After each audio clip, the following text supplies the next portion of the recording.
What's an American name? Yeah.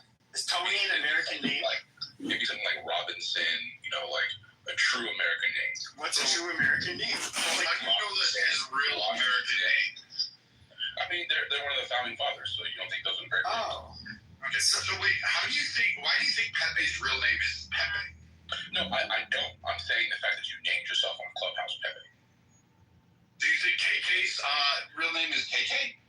That's not what I said. I'm saying that I said the fact that his name is Pepe, so he's not a Nigerian. How about the professor? Do you think her name is really the professor?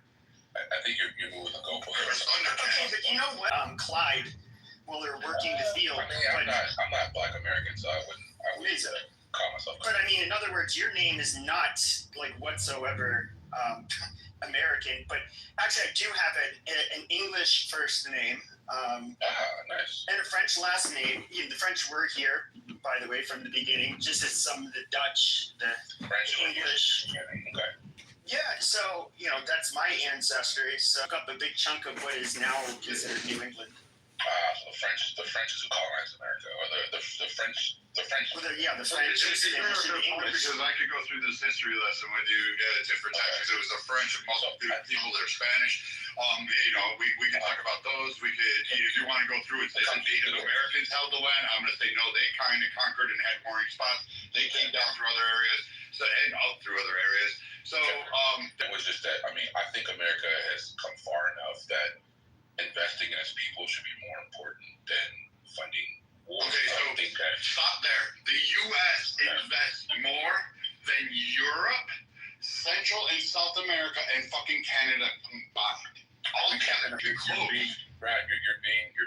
No, I think you're trying to paint a narrative that you really don't know how to talk to. And you're stuttering and stumbling. In the comparative analysis to say no, that. I'm not doing a comparative. I want you to get to your point so I can tell you how dumb you are. I did, but education is something that flees you consistently.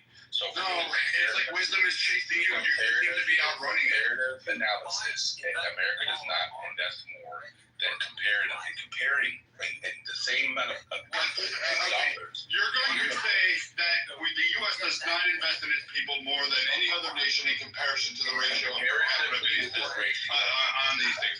I'm going to tell you you are offensively wrong. On a 30 to 1 dollar ratio that the U.S. would have to operate, the U.S. actually invests through federal education grants and programs at a higher rate. We invest in more medicine for the American citizen. We far outpace the rest of the world. In fact, we're responsible for the majority of the world still breathing today thanks to the innovations and the investment through educate money is an investment back into it to provide health for the American people. Also, let's not forget the entire fucking giant, enormous mandatory spending that we have to do on Medicare, so that benefits and other associated projects that exist within that budget. You leave that off because you don't want to talk about that number. That is the number one budgetary item for the United States. It is the one that is addressed the first. It is mandatory. It can't fucking twiddle with it. It goes up every year. So we do invest it. The problem you have is that you want to sit there and go, the U.S. doesn't need to, put sanctions and economic sanctions. They don't need to, tell us we can't do this or prevent us from trading with, Russia or North Korea. They shouldn't be able to interfere with it. Too bad, so sad. It's strong. You were strong at one point. You guys came in, you conquered an area, you took the land, you enslaved people, you sold those people as slaves. You had your power dynasty. You lost. You're from Nigeria. You lost. So if we're going to use facts and outcomes, according to data, right? Breaking the top 5 countries, it's France is number 1, 30% of its GDP. Denmark is number 2. Italy number 3. Germany is 4. Spain is 5. America is way down there. Way down there at 22.1% of its GDP. And these are all first world countries. Yeah, it's really great too. There's another part that's left off of your little fucking study. Again, we did this before. You act like you're like some kind of wisdom fucking guy when as it doesn't able to have. Dude, if I have to listen to you and you cut me off one more time, I'm just removing you from the fucking room. His back, and then you go running for cover. I hate you fucking immigrants that come over here and just want to bash Americans. I fucking hate you guys. I hate the way you talk to my fellow Black Americans. I hate the way you talk to my fellow fucking Hispanic Americans. I hate the way you talk to every fucking other Americans here. And we we had to sit there and listen to your twaddle about you need to invest more in your people. Meanwhile, we uplifted you from fucking selling slaves and eating each other and fucking having no currency, no electricity, no fucking water. And your biggest fucking prize was we sold black people to America, and then you want the same very black people to fucking side with you and your fucking talking points. I wish black Americans would turn around, sit there and go, oh yeah, you sold us, we're gonna wrap you. Yeah, I don't know where these people get the nerve to, like, they're fucking foreigners. They come in and they somehow think we suck a fucking dick, dude. Like, you guys would not, like Nigerians would not, if I went to, go be around a bunch of Igbo or Yoruba, whatever the fuck you call them, and try to tell them how they, should be more like me, I mean, they tell me to go fuck myself, rightfully so. I mean, that was obnoxious. Resistance, I tell you what. You say that stupid shit? I hope somebody dig up your motherfucking mama and your daddy and just skull fuck them. Don't do that bullshit here.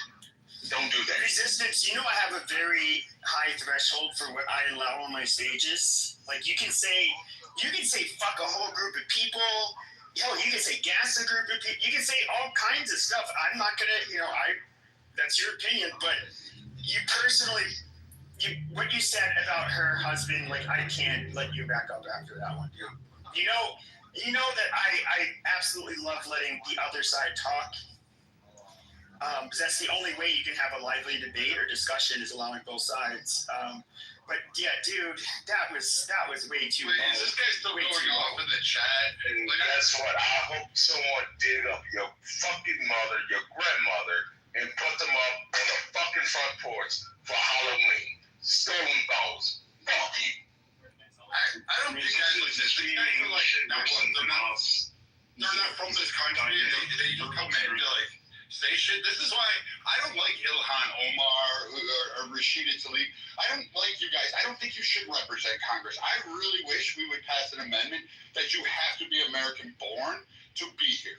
That you can't immigrate. You can't marry your fucking brother. You can't fucking marry your fucking grandfather. And resistance, you can't have had 10 inches from your granddaddy shoved up your throat so far that it tickles your tonsils, and now you're crying like a butt broken bitch you are. I just don't get why in America we have to, like, the same shit said, hey, you guys are all fucking Americans today, and told the Hispanics, you're American, too bad, so sad, whether you wanted it or not. And we did some shit back in the day. We also did some great shit. We put a man on the moon. We fucking fought and saved the rest of the world for 2 world wars. We did a whole bunch of shit. So, I mean, I look at this and say, I'm just tired. I just want my Americans to have a say about where they want to go. Like, yeah, I can get past race. I can get past the bigotry, prejudice. I don't want segregation. I don't think fucking lesser of people because they come from a different race or culture. But I'll tell you what, I really have disdain for Canadian cuckolds, fucking African booty scratchers, and fucking people from another nation that fucking come over here and benefit off of the American taxpayer, the American warrior, and the American fucking children education system, everything they built throughout their life. And you come back and you condemn it, and then bitch about the gifts and the privileges that were offered to you. Resistance. Their blood. I just want to say, like, what you just did, like, you called out a woman who we know her husband was killed in combat fighting for her country. But then, I personally really disagree with everything you say. You know that, but I give you people like you a platform. But I mean, at the end of the day, when it comes to this movement, this Free Palestine movement you fight so hard for, yet you're the same person that sits there and calls the dead husband who died fighting for a country a brat. Supposed to like. You guys are somehow righteous. I mean, the only message you're really getting across is that you kind of solidify the idea that you guys are also just like anti-American as well and anti-Western. I mean, how else should I think of you? How else should I interpret like the things you said? Her husband wasn't white, by the way. I mean, I don't know, dude. That was just the most disgusting thing I've heard you say. Wait, are these is this the Palestine? Well, this guy is a fucking. I think he's Puerto Rican and Dominican. He's a convert to Islam. Oh, he's one of those. And so he did. He's a New Rican. I got him. Wasting their time. News network. If I were you, I would run away as soon as possible. This is very stupid, toxic communication here, Dave. Spare yourself the suffering.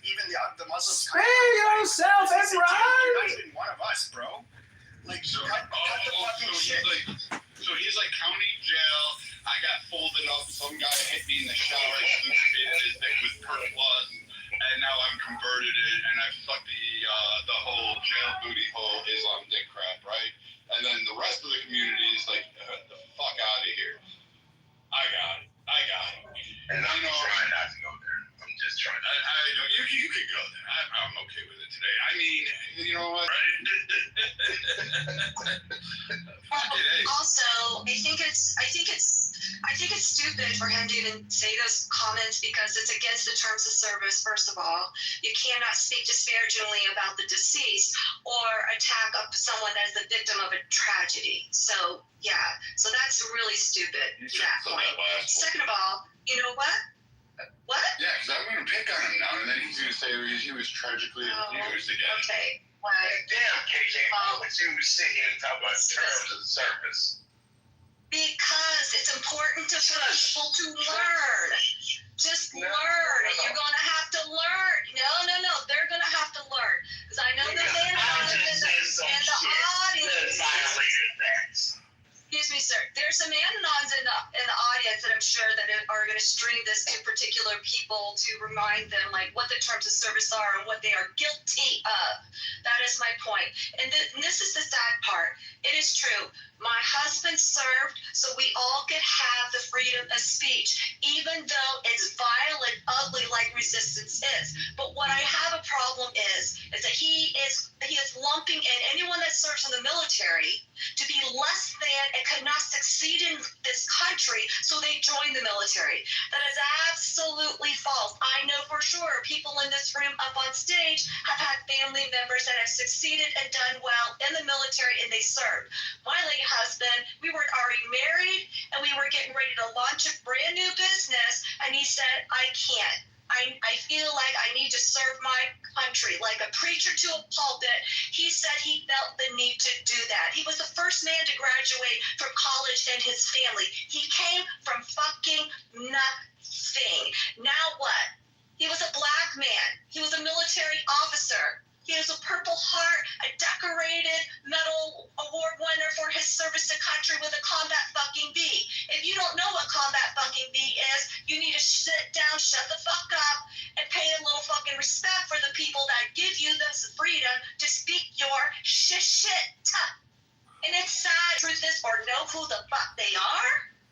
That is poor form, and you are less than a man to do so. To attack a female, to attack a military widow because you think, oh, this war was illegal. That's illogical, sir. Your brain is not functioning on any level. You know what? You probably couldn't even join the military. You probably would have scored so low on the ASVAB, they wouldn't have taken your ass. Well, other students to higher education, even to include high school level and college level and master's level, named after him, from his Marines that served underneath him. So you just go ahead and say your shit, but just remember, every time you spew hate, it's because other service members and their families share their loved ones so you can have your hate. And you are the reason why America does not like the immigrants. How you are talking right fucking now. You are the worst type of immigrant that are anti-Semitic, and then you're against black men, and you're against people succeeding. It's just odd. It's just odd. But yet you can't put on a silver fucking platter, or you can't even swipe to even purchase half of the accolades or what my late husband did. And it's very sad for you. It's very sad for you. Because you'll never be able to attract anyone in your life, in your circle of any type of value that will uphold you and whatnot. You'll never find a ride or die bitch like I am, that I am for my late husband. Point fucking blank. You won't. You'll only receive and attract the ratchet ghetto guzzlers in your life, for which the reason why you have to come on a social audio app and defile someone that is actually giving you the freedom of speech to be an asshole. That's the sad ass truth. Go back to your. Well, I can tell you this, Brad, go down in the basement and hit the breaker. I'm gonna unplug this wheelchair. You ain't got shit to do. That's it. He's done.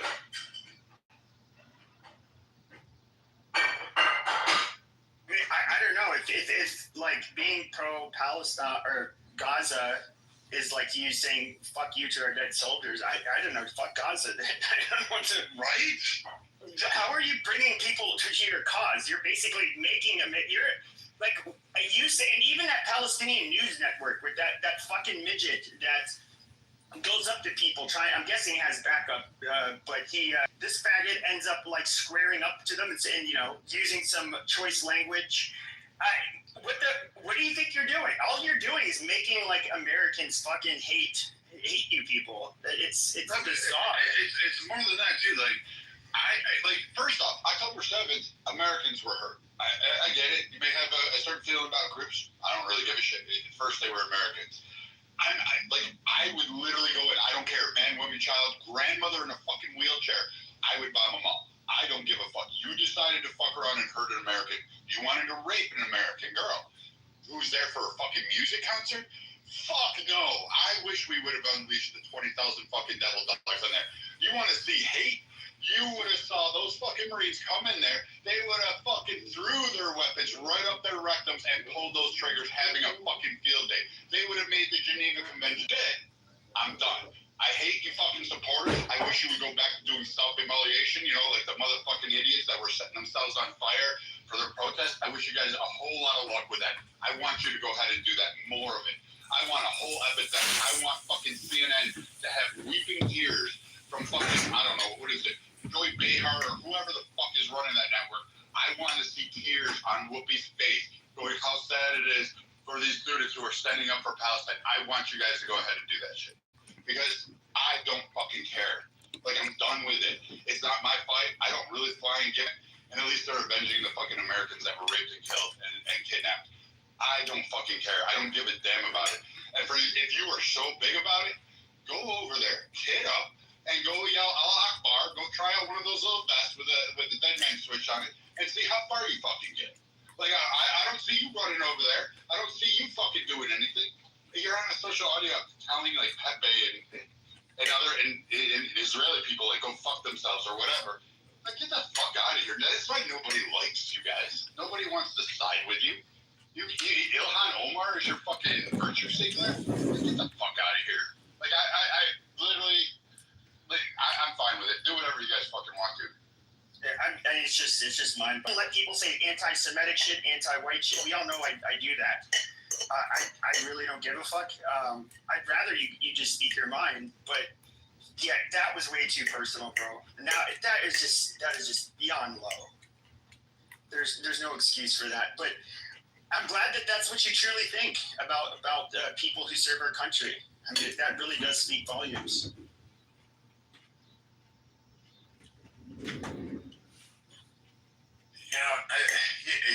Where's Ray? Ray's in here somewhere. Ray, this is why it's hard to get mad at Lion at times, because sometimes the motherfucker's right.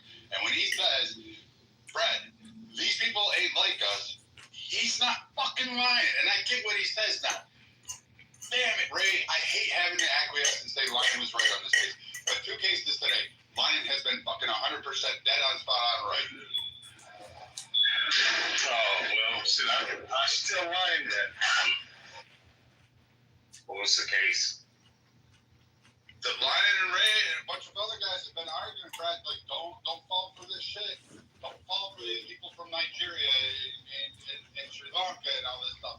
Don't fall for that bullshit, because, when we needed help, these motherfuckers were selling us. These motherfuckers were fleecing us. These motherfuckers were taking money from our back pockets. And then they're coming in when we're fighting for what's supposed to be ours. We're fighting through, civil rights and all this stuff. They said, Ray, I don't know if it was Ray, somebody said it best. These motherfuckers were nowhere to be found. They were hiding. And then when the fight and the dust was over, when the water hoses were turned off, the German shepherds were paneled back up, victory and civil rights was there and a collective pause, that's when these immigrant black people from Africa came riding over going, hey, brother, how's it going? Did you not listen when we spoke years ago? Okay, there you go. I just didn't want to believe it. We told your white ass. Shit. Wait, so are you gonna be cool with women now? I really like Pepe, you know, others. I was wrong. When I first came on the staff, I could not understand why there was a vehemence against immigrants from certain areas in the world. I just couldn't get it. I was fascinated. I love culture. I love history. I love accomplishments, and I love failures. I love learning from failures and historical records. And there's in Africa, it is amazing. I've been there. I've lived there. I lived in Egypt. I have went to Sierra Leone. I used to sail there, bring supplies and help. I did a lot of things over on the continent of Africa. I cannot wait to go back again and visit it. I believe it's magical. The dust gets in your lungs and it arrives in your blood, and it's something out of this world. Once you've experienced it, you'll know what I'm talking about. You go to the base of Kilimanjaro, you'll be amazed. But when I come here and I hear immigrants that come from there to here, they are not the same people as the countries that I went and visited. They're not at all. Like, they flee, they come over here and then say how it ought to be because they basically accomplished nothing over there. They don't help their people. They leave their people. Then they come here and they want to ride or grift off the backs of other Americans, mostly black Americans. And then they want to sit there and get an accolade and be, yep, I'm pro reparations, I'm pro this, I'm pro that. Yeah, give me my money. And I get why every black friend I have has pretty much said, stay the fuck away from them. Particularly, you know, with some of the more Nigerian ones that are now flooding the country. They're like, not all of them are like King. They're not all like, you know, some of the other friends we've had. I'm just amazed, Ray. I'm absolutely amazed. Pepe, I stand corrected. You hit something early on. I was wrong. I was fucking wrong. I'm sorry. Well, that's okay, Brad. I accept your apology. No problem, Brad. Welcome back to the fold. Welcome back. You're not alone, Brad. You got friends, Brad. You're in the cool kid clique again here on Cloudhouse, Brad. What did you fall for? What is it, Brad? Like, what's the thing that, Oh yeah, you another one too. You're one of these fucking grifting asses that like had no problem doxing my family, my name, my work, and my location. Then you want to come up and try to be my friend. Like I don't have patience for white trash fucking like you. So you know I don't like you. Like you live off of grandma and grandpa. You work at their store and somehow think you own. I'm going to go ahead and go full tilt on you. Mountain or whatever the fuck your fucking cum-stained trailer park name was before your mother abandoned you to fucking alcohol, herpes, and fucking heroin while she's fucking sucking dicks off at a fucking mining camp. Like, you, motherfucker, are just as bad as the other motherfuckers that roll in here. You ain't fucking special. You're some inbred experiment that should have been aborted through a morning after pill or in a coat hanger rather than fucking born into the world. Like, get the fuck out of here, you piece of shit. Well, I think America is just getting sick of fucking immigrants all together, dude. Way too many, way too fast. And, you know, it's just the entitlement. And I think the worst things, slogans I would hear is like, everybody can be an American. The fuck you can't. That almost means like being an American is nothing. Like, you can have your shitty culture, your shitty religion, your shitty language, and you can come here and somehow you're just like us. It's like, no, absolutely not. And, you know, I completely disagree with that. And that will include people that are anti-American, which I definitely do not consider them American. But, you know, yeah, a lot of these people, you know, they have so much negative to say, but of course they had to come here. They have to live here. They don't go back to where they came from. And those people should have a debt of gratitude towards America, if anything. We do not have to accept them. do you think the issue is the lack of assimilation coming to another country is an issue. The biggest issue, I should say. Part of it. Because if I come to your house, you invite me into your home, right? And say, hey, KP, we having supper. Take your shoes off at the door. And if I don't do it, I'm not assimilating to your household. I think that's the biggest thing. You're not assimilating to the culture.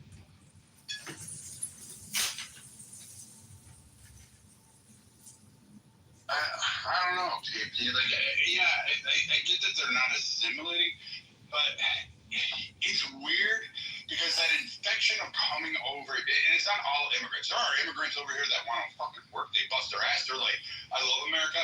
I swim. I conquered. I did this. I followed the steps. I'm standing up. I got my citizen card. I'm swearing my Pledge of Allegiance. I'm so proud. They have their Instagram videos. They're happy. I'm like, heads up for you for that shit. Because you're going through, you're doing the work, and you're actually showing dedication. And they're not asking for the handout. They're sitting there going, yep, I know it's going to take me like 5 to 10 years to go ahead and get my citizenship. It's going to cost me money, time, effort. I'm going to have to, learn English. I'm going to have to do all these things.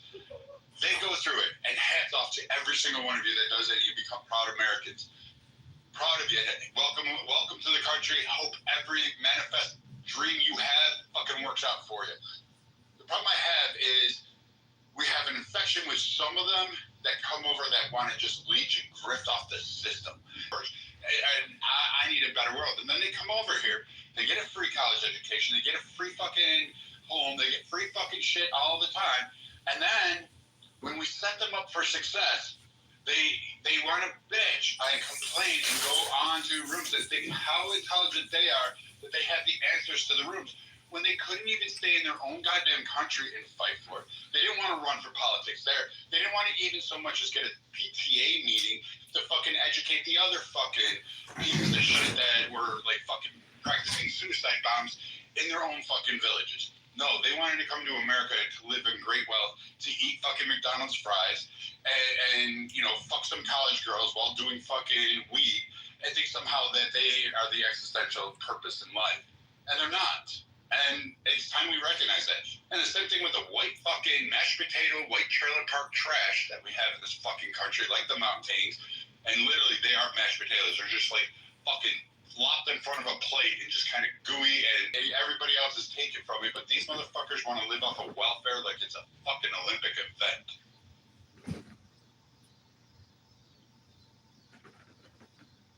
Okay. Cool. Because how your last statement about the trailer park, that's how I feel about these hood boogers that's doing this stuff. It's stupid. Yes, I own the land, Allure. We do. Every American owns the land. You know how I know this? Because no one's come to take it away and told me that I can't own it. So that's how I own it. You're Native American, you're indigenous tribes. They fought, they kept it. And your own tribesmen, your own Native Americans fucking turned their backs on them because they wanted to go back to infighting over fucking nothing. Nuts and fucking berries and wampum. And decided that, hey, it was better to stab Pontiac in the back and leave him to fight the English on his own. And you had your shot, and you lost it. Now, America is what it is. Canada is what it is. Mexico is what it is. None of these nations existed. Mexican people aren't indigenous. Canadians sure as hell. That's what I'm trying to get up. I'm trying to get up a group of people. Sorry, I don't know who said it. They talked about the assimilation. I don't feel like all immigrants need to fully assimilate to American culture, values, religion, whatever. But I think they should at least. I feel. In my opinion, I think they should at least respect what is current and what is the culture and what are not just the rules of the land on paper, but also we respect different cultures or niches of groups to include, like, for example, in the Pennsylvania area, the Amish, and they don't pass judgment and try to belittle Americans that are not Amish in that way as well. So it's just like, have the respect of the country that you are immigrating to, or the country that you're even actually visiting. Like, if you act like that resistance guy did in Japan, forget about it. Like, he would not be able to get a job. No one would give him a hotel room, let alone give him a home. He would not even, people would shun him in the streets, in the restaurants, and the train stations, everywhere. It's just, I don't understand why, people can't just have just a tad of respect when they come into this country.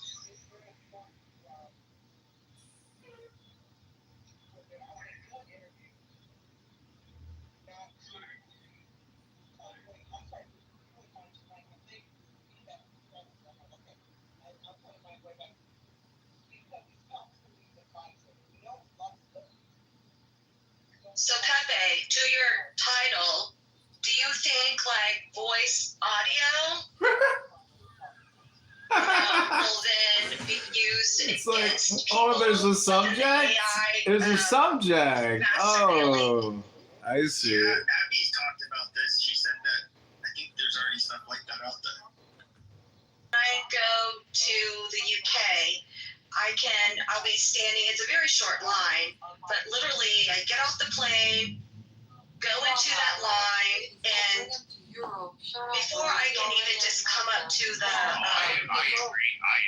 immigration person, they're already like, okay, yeah, we got you. Because, you give up that information ahead of time, and they pass that information, and I didn't even show them my passport yet, and they don't stamp the passport that they used to. It's all kind of electronically done, but it's all the facial recognition from that. Think of it this way. That's the reason why to get TSA pre and global, you actually have to go in, and then they do take pictures of you. I believe they did.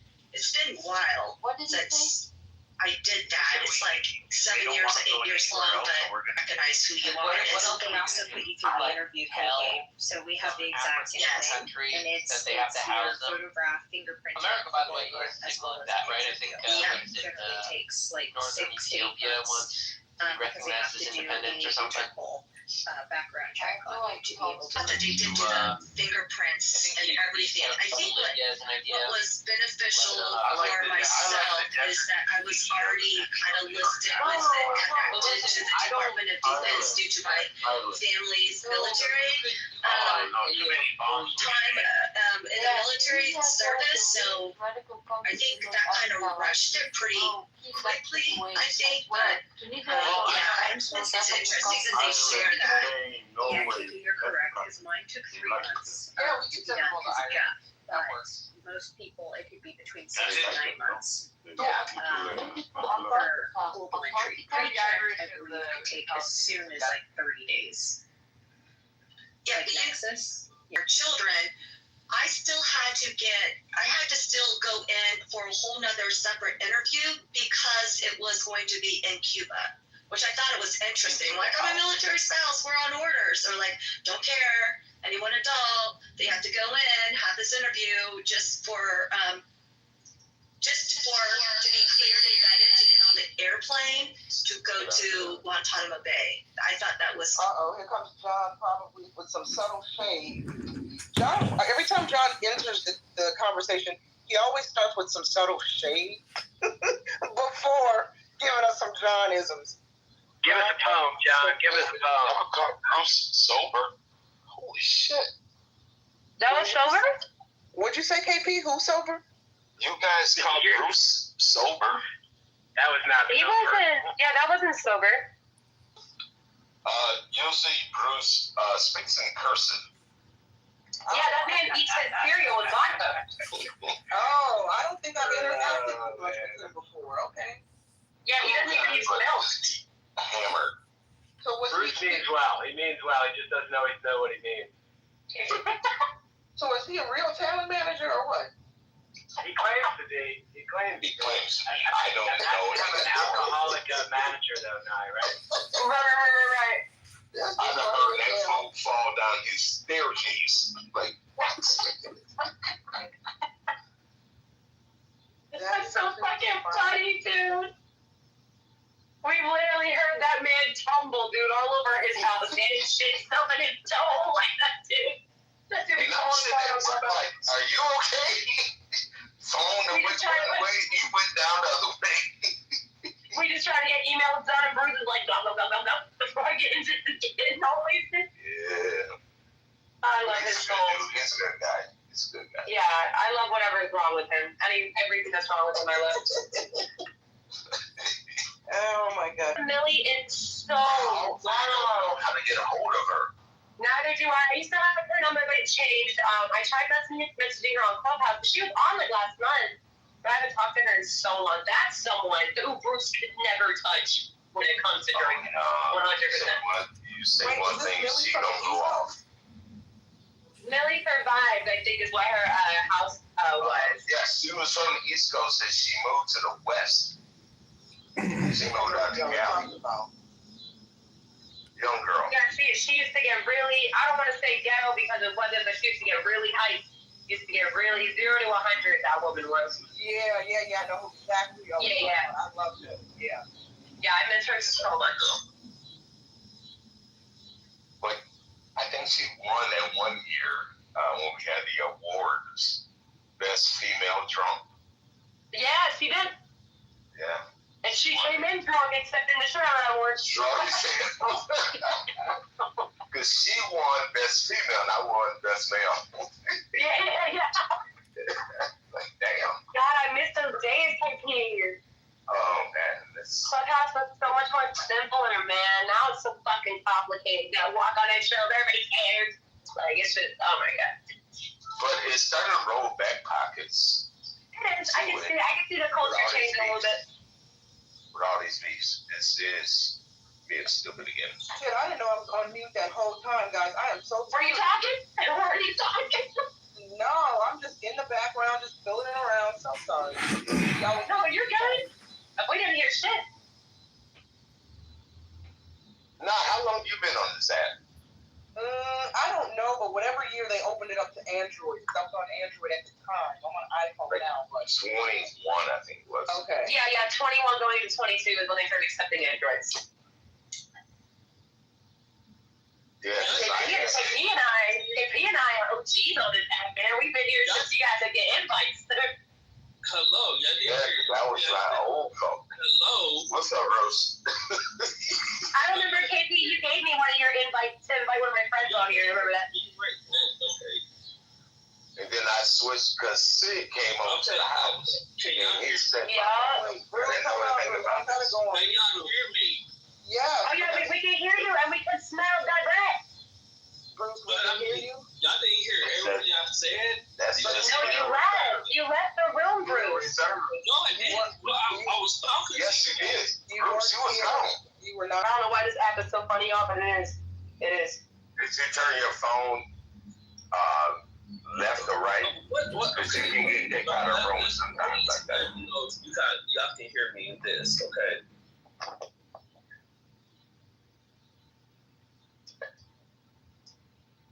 Can you hear me? Yes, we can hear you. We all say yes. We can hear me. Yes. Dude, I aneurysm. gave y'all so much information, and y'all didn't hear none of it. No, you did that beer cannon information. Bruce, do you hear us? Yeah, we can Yes, hear that. I think it's perfect. Bruce, what we're trying to tell you is you weren't in the room. I was talking to you guys. I was like, Yeah, but you were talking to the hallway. But here, I guess, sir, because in this multiverse, on this timeline, you weren't here. oh my God, You just came back. I gave y'all so much good advice. Somebody is a Marvel fan. I like that night. Okay, cool. This multiverse was fucking hilarious. I mean, Well, the multiverse was not fucking hilarious to me because I gave y'all freaking a lot of information. In another multiverse, you were on a different stage, sir. Whatever. You know what? And I hope they ever make Hope World Breaker. Oh, dude, I'm about to. Marvel is. I'm going to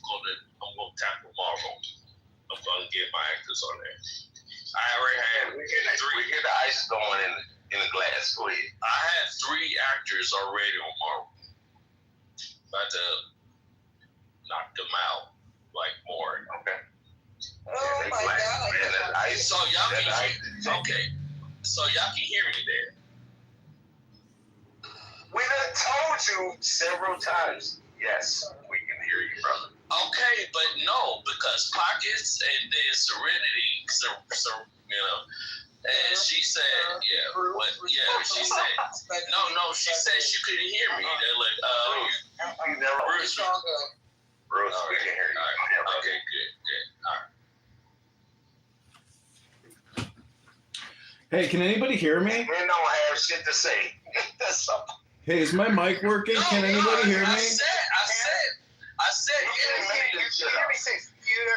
Hey, I said everything that I wanted can you to hear say, me? though. Is my mic working? I said Hello? that shit to all Hello? of us. Like, Hello? I was giving you super knowledge. I'm giving you super knowledge. Bruce, we missed your knowledge. Oh man. Hey, I'd like to read a poem for 60 seconds after Bruce is done with his hearing test. Please go ahead, John. Bruce, we're going to give John 60 seconds, please. Go ahead, John. We are the poets. We are the children of wood and stream, of mist and mountain, of sun and wind. We adore the moon and the stars and go into clubhouse rooms at midnight seeking their kisses as our birthright. We are the Greeks, and God grant ye all my clubhouse to be as happy in your loves, and to us the rites of Eleusis should open the doors of heaven, and we shall enter and see God face to face. Under the clubhouse stars I go forth, my clubhouse brothers, and drink of that lustral dew. I will return, my clubhouse brothers, when I have seen God face to face, and read within those eternal eyes the secret that shall make you free. Then will I choose you and test you and instruct you in the mysteries of clubhouse. Oh, ye brave hearts, and cool eyes and trembling lips, I will put a live coal upon your lips and flowers upon your eyes and a sword in your hearts, and ye also shall see God face to face. Thus shall we give back its youth to the world, for like tongues of triple flame we shall brood upon the great deep. Hail unto the lords of the groves of Clubhouse. That was actually pretty good. Man, for a white person. That's for a white person though. But that's all right. No. She all right. Oh, okay. You go follow that code. You want to. If you know anything, you know something. But wait, when you say for a white person, we do really low again.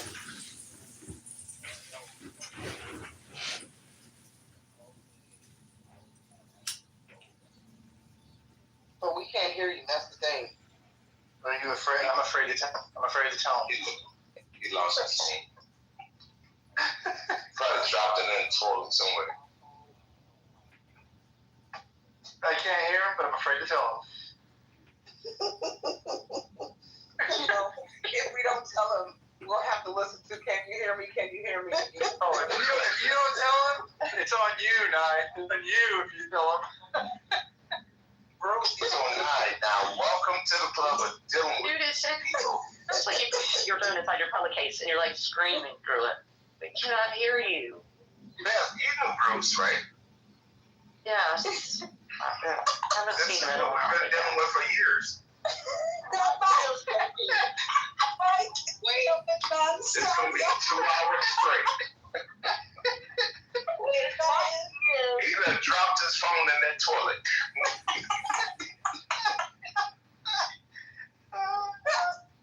He's going to come back with a rap. Or, you know, fell down those stairs again, and the phone is upstairs. Yeah. He tried so hard. Still holding that microphone. God dang it. I can't do this shit today. Oh my gosh. I am not buying this business. KP, you have me over here in tears. I am laughing so hard. And I'm really, and trust me, like John. John, read us a 60-minute poem, will you? Read us a 60-minute poem. No, I would definitely say. Read the whole War and Peace. I guess they understand that. Okay, you guys ready? Here we go. I promise, we'll listen. We will listen. If you go first. You guys have spent 50 hours a week talking. You guys have spent 50 hours this week having random thoughts and random conversations. I have come on here and read many books. That phone is upstairs. I think hearing him talk and then accuse us of not listening to him is the funniest fucking thing. And guess what? He's still trying to stand up. Can't even get up off the staircase. He's trying his best. I don't think I've ever I don't think I've ever exchanged this many words with Bruce before. Did you hear him? You can hear him really quiet. He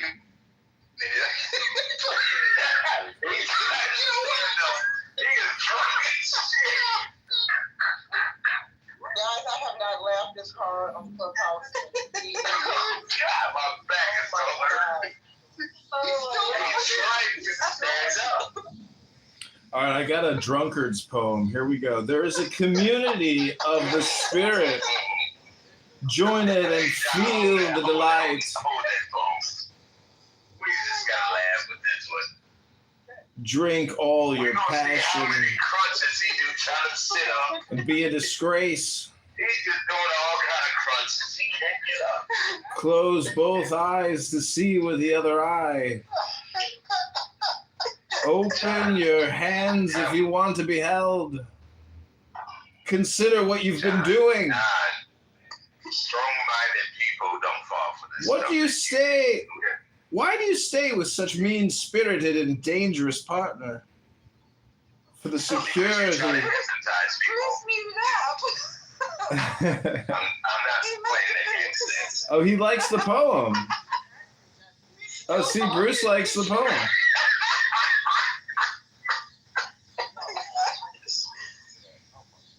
Bruce, no one can hear you, sir.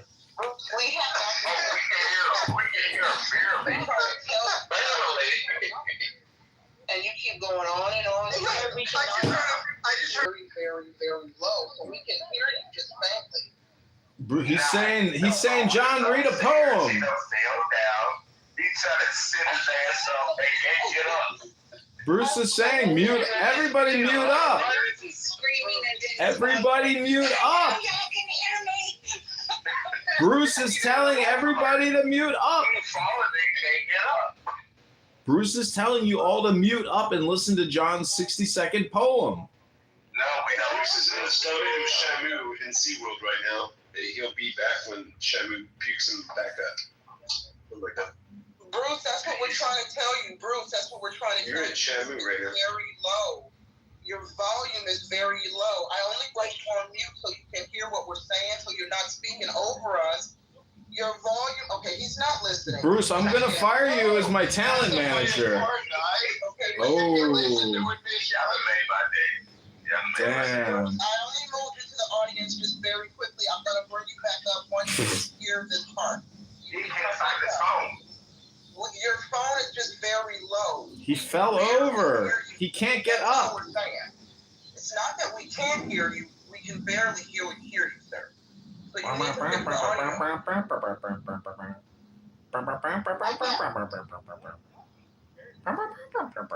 Yeah, he said he could barely hear him. Okay, speak. The funny thing is not that we can't hear him, it's he's so fucking bad that we can't hear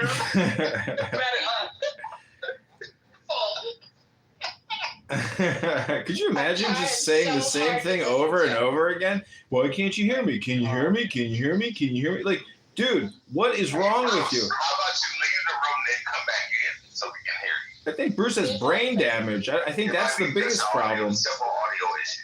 Bruce, it could be called brain damage. If you can't cognitively understand what you're doing right now, and since nobody can actually hear you, and that's like a tree falling in a woods, nobody can hear it because there's nobody there. It's like nobody can hear you, Bruce. You could keep going. You want me to read a poem? Is that what you're saying? You're asking the mods for 60 seconds for me to read a poem? Sure thing, Bruce. You need to go back to No problem, Bruce. Sure, they have phones, so you can get a new pair. They're not working. I got you, Bruce. You just want to hear a poem, Bruce. I understand. You don't want to just let people waste all their time. Like going back to your speakerphone. That's what I said. Just leave the room and come back here and then reset it for you. We got that. How about that? Catch you outside. How about that? The next after you sign, treat yourself to some new headphones. Bruce told me he was my talent manager. I never heard from him. Well, I wonder why. I know. I'm wondering why too now, but now I understand. Now you understand why you never heard from him. Well, we're trying to find out to understand why you sound like you in a suitcase. Hey, Bruce, I'm leaving a review on your Google page right now for the Bruce Talent Agency. I'm giving you 1 star, Bruce. Don't call me. I'll call you. Hey, KP, did you say that his headphones fell out of his head up the top floor and he fell down? He's still getting tired. We just hear him talk. He sounds like he's speaking from the damn graveyard or something. I don't know. He sounds like he's in the basement. Like I'm telling you, Sean, I was on the app with him and Pockets was there. He got so drunk. He fell on all these damn stairs. That's all you heard. But he kept his beer can in his hand. Oh! He did not spill that beer. Oh, he went on mute. So he stopped speaking. I think he's trying to find his headphones now. He just realized they weren't in his head anymore. I can't get over it. I've never anybody get so mad at people for not hearing them. Like it's our problem. That's fucking hysterical. Yeah, just reset the app, man. He came back so clear, like he'd been on mute and been telling a whole dissertation about something, and he's like, I've been talking to you the whole time. And then he came off mute, sounded good, and then he went back into the mud. And he wasn't even in the room. Yeah. He kicked himself out. I mean, he sounds like he's got a muffin to his mouth trying to talk, like from another hallway, like far away from his headset.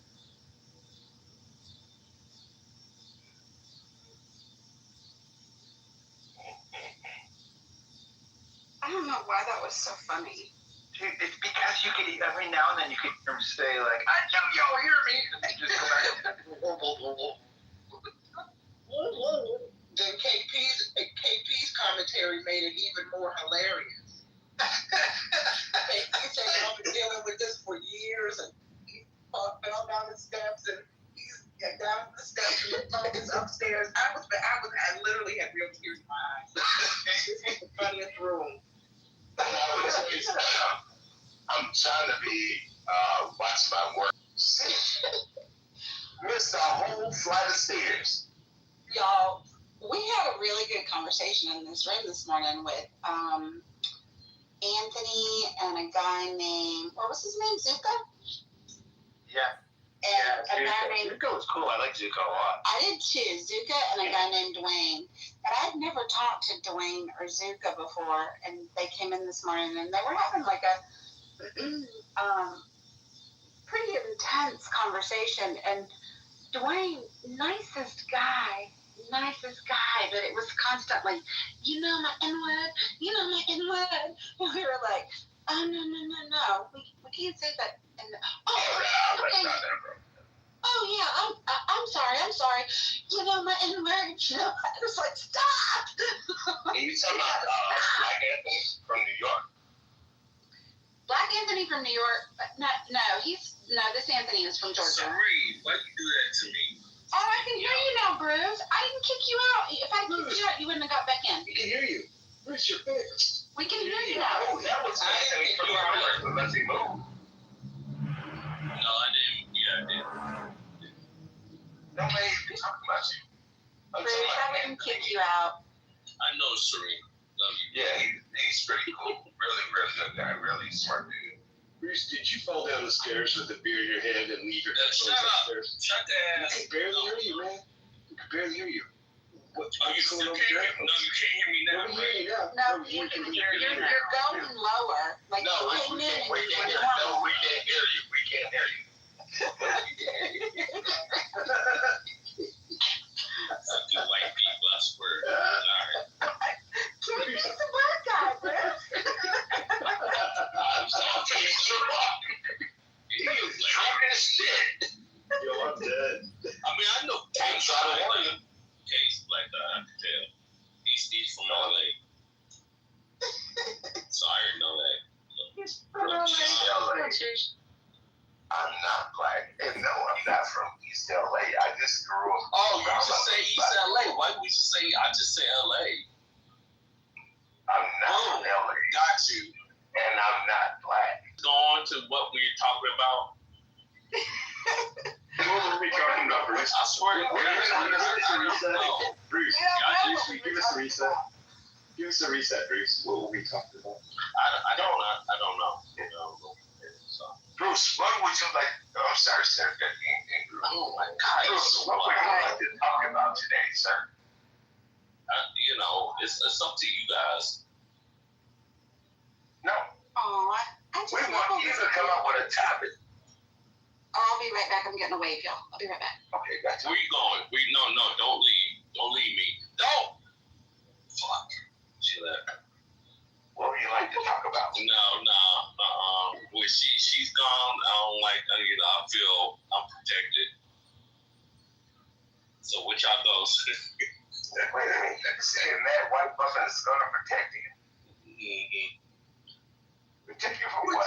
Protect you from what? From y'all. From all y'all. On the stage? No, from all y'all. When Serene gets on there, that's why I get on.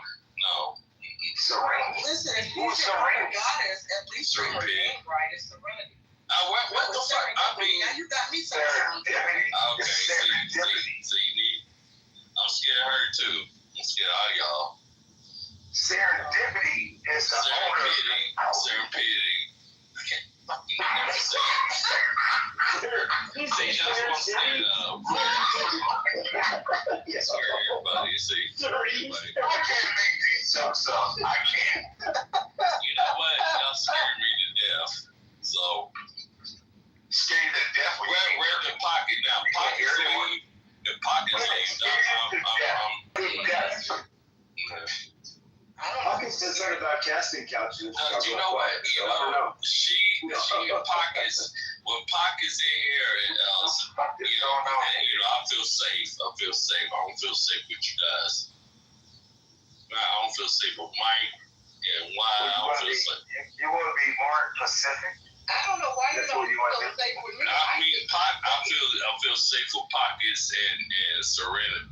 I don't know why you feel unsafe with me. This is my first time engaging with you on this app, and I thought we had a pretty positive conversation. I mean, we did, but you kind of turn on me.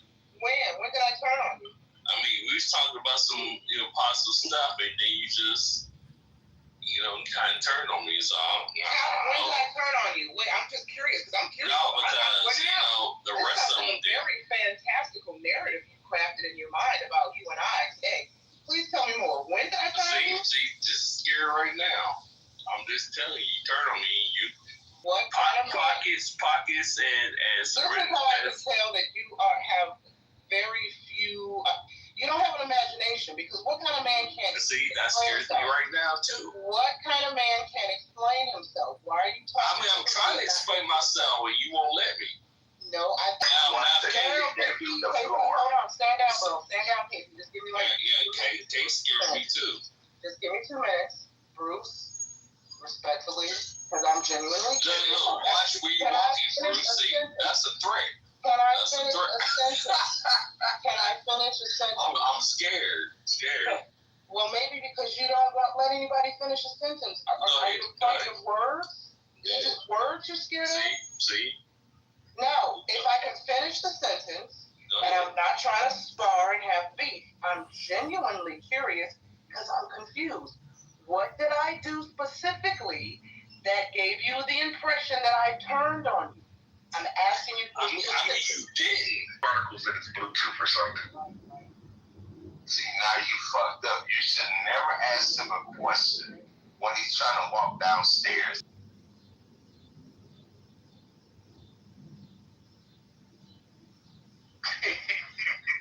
Then he stops talking. This man said, I turned on him, and then in the same 4 or 5 sentences later said, I did turn on him. I swear.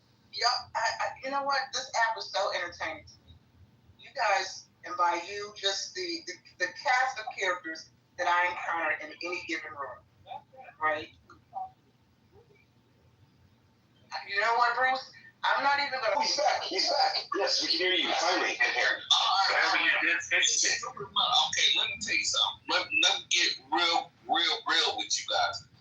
Yes, NY, me and you fucking conversation, dude, and I want to use you as with my manner, my actors and shit. But y'all gonna start being fucking stupid. I'm sorry, you can't hear me because I got a right now, dude. Serenity, what the fuck your name is? Dude, you too. Like, where's Serenity? Hey, you got wired headphones. They Sorry, can't I moved you down. The other mods can bring it back up, but I'm not gonna let anybody tell people to go die and kill themselves. Sorry. So Mike and Serendipity handle that. Y'all, I mean, I know everything seems fun and it's not, but still, at some point it's just too much. Bruce, I know you can hear me, so here's what I'm gonna tell you, okay? For most of the entire time we were laughing, we couldn't hear you. If hearing was 100% volume, you were probably 5 or 8%. We could barely hear you, and occasionally we'd hear you scream and you got mad. Be like, you listen to me, we'd hear you. The rest of the time we couldn't hear you. But what we were laughing at is you kept talking, even though we told you we didn't hear you. You just kept talking. And strangely, I'm trying to be super serious here. Strangely, you were the whole time you were accusing us of being like, I guess, mean because we couldn't hear you. But we couldn't hear you. So we were laughing about and your headphone goes in and out. When it goes out, when I say we can't hear you, I mean it's like 5%, like, that's what it sounds like, okay? You have to know that. And if you're going to get mad at us because we can't hear you because you have fucked up headphones, then I think you should keep it to yourself. Because the room is... I hate to interrupt, but let's move off of Bruce and do something productive with our time. I'd like to read a poem for 60 seconds, if I may. No problem. Oh, you guys just want to get your dopamine. I see how it is. I understand. You're not concerned about curating an intelligent environment. You just want to run a... I'm John down and bringing Bruce up for a second. Thank you. We're not going to send a room.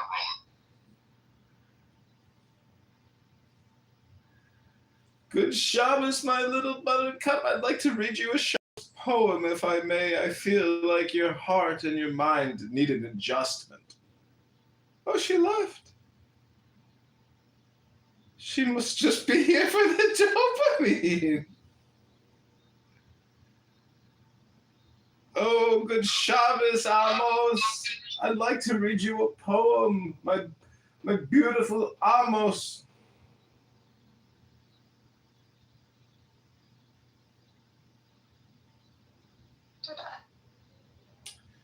Okay, you guys ready for your super secret magical Shabbos poem? It's only 60 seconds. No thanks. Oh, squeamish little heart. So upset and angry all the time. Hey, I want to talk to Kali. We had a really good conversation the other day. We were debating Amir, the Muslims, about Talmud. That's so cool. Cool. The Lord of Beauty enters the soul as a man walks into an orchard in spring. Come into me that way again. Light the lamp in the eye of Joseph. Cure Jacob's sadness. Though you never left, come and sit down here and ask, why are you so confused? Like a fresh idea in an artist's mind, you fashion things before they come into being.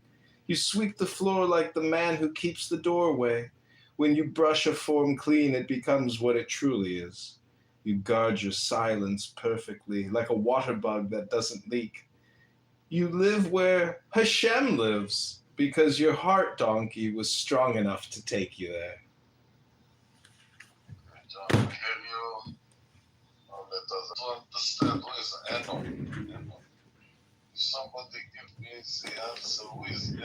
It's anonymous. He paid money so he doesn't have to say his name or put his photo. He paid money. Okay, good. Yeah, tell us who you are. I am Shuki. Coming here. I am Shuki. Just one hairy ball sack all by itself. Harry! Harry! But yeah, it could be a big deal. I mean, it could be really amazing. Yeah. Or they might just all go, yeah. You know, and not be show any interest in.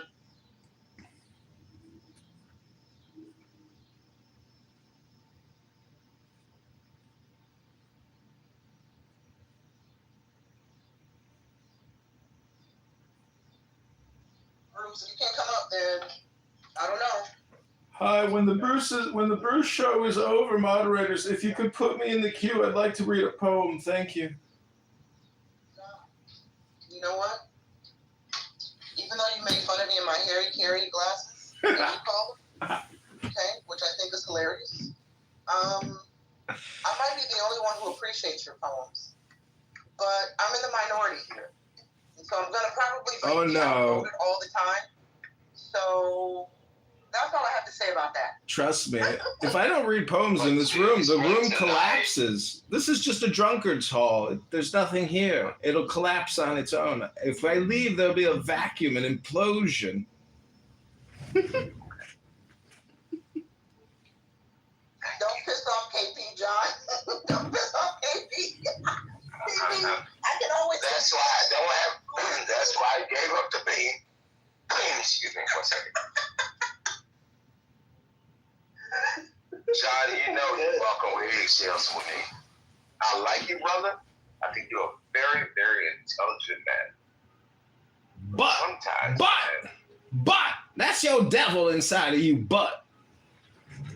That's that devil inside of you, but. You want to try this again? Okay, give it a bean now. Wait, hold on. Now in my sound. I ain't gonna kick him. You ain't got 60 seconds for a poem, but you got 5 years to waste time out here. You ain't got 60 seconds for a poem. Shout out to Chloe. Hold on, I gotta give some shout outs, John. Be quiet. There's people in the audience. In the chat, Chloe said, my phone fell and somehow clicked that he streams this room.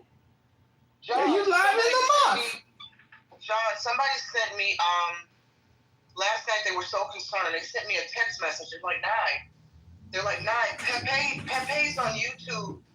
Talking with all these videos talking about you gathering evidence and testimonies and shit. And I said, he's recording every room. She said, I wonder if I'm on any of them. I'm like, yeah, you probably are, because he records all the rooms and he's in every room. John, here's the thing. I was in a room the other day. Point came on the stage. And because Hakeem and I have concluded that you are Point, when the Point character came on the stage, somebody on the stage, one of the moderators, were like, hey, Point, and I was thinking to myself, now I wonder if Point is the congressman, or if I know you're not interrupting me. I know you're not interrupting me while I'm speaking. I know you're being I mean, really, you got this hateful motherfuckers on here. Nah, just give me a minute. Decorum, Bruce. Be a gentleman, Bruce. Please, you're interrupting. Nye, Bruce. Be a gentleman, sir. No, you know what? That's why we're here. Let's let the time stop. Okay, I'm going to mute up. You're no gentleman, Bruce. How dare you come up here and say such vulgarity, Bruce? You are no gentleman. You should be ashamed of yourself, sir.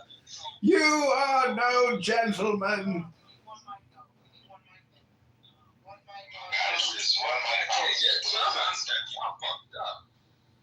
Cumberland's got you fucked up. No, that's you, man. He didn't say you got you fucked up. Nigga, you're nothing, dude. I'm about to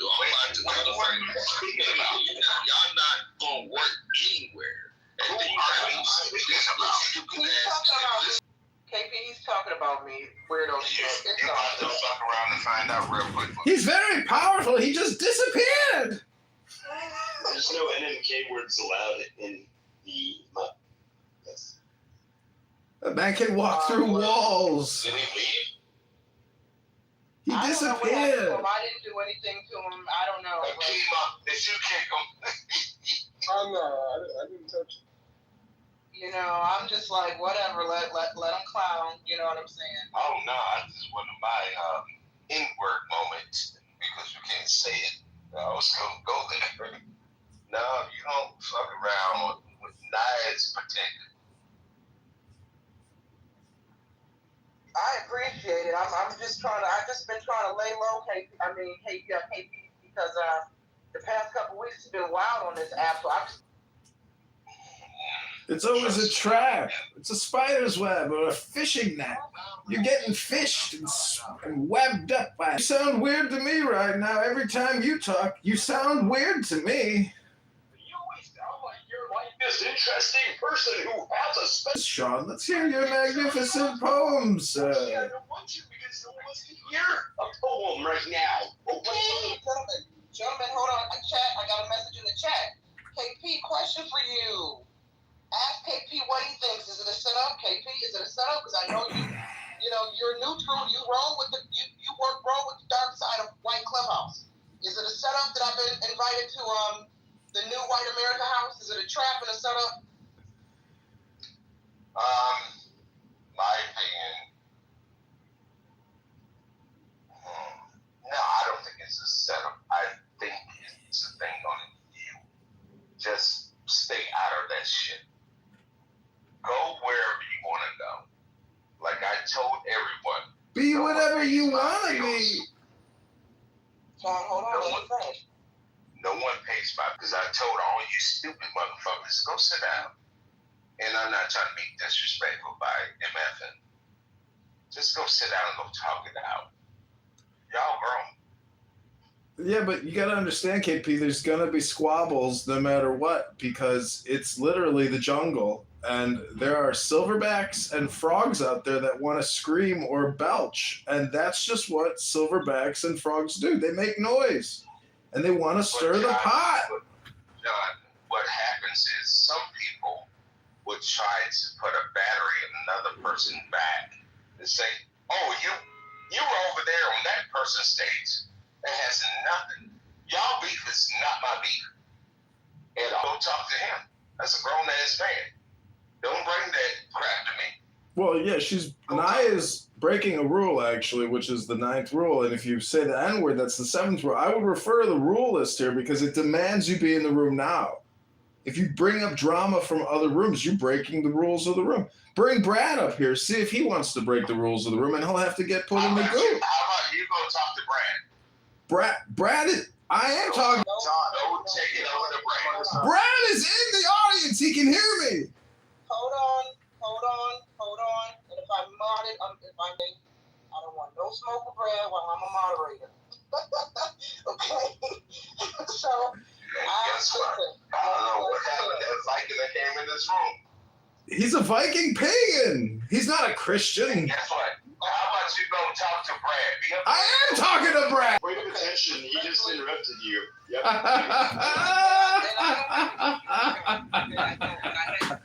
Drama. I'm not bringing Brad to any stage. I don't want people talking about it. Talk down. He's welcome to listen, but we don't need to send us on Brad. Ignore the fact that Brad's down there. You can listen if you want. Thanks. That's what I'm saying. That issue, whatever issue you have with Brad, go talk to Brad about it.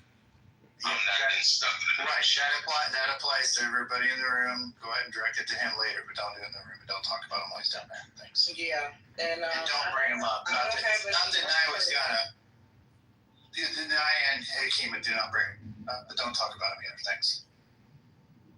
No, that's cool. I don't have any beef with Brad, but that's my rule, as a mod. I don't want to be moderated on the stage where folks are engaging in bad Brad beef, and Brad is not on the stage to defend himself or at least weigh in. So I want to make that clear. That's exactly right. That's true. Try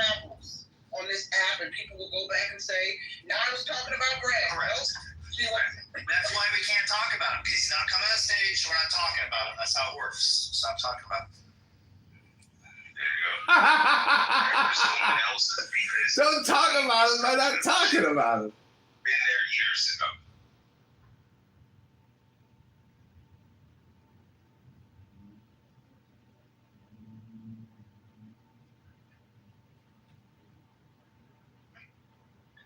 Great. This is. Well, the answer to my question is it's a setup, KP.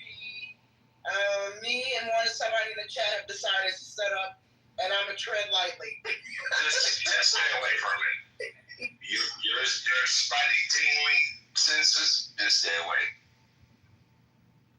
That's it.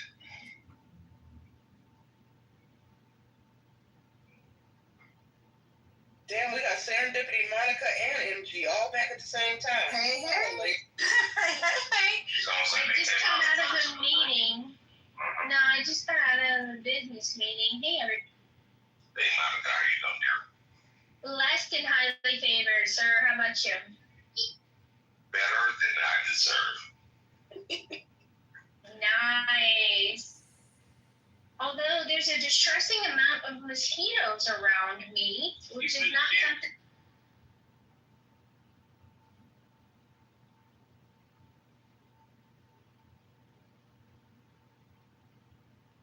So we can put.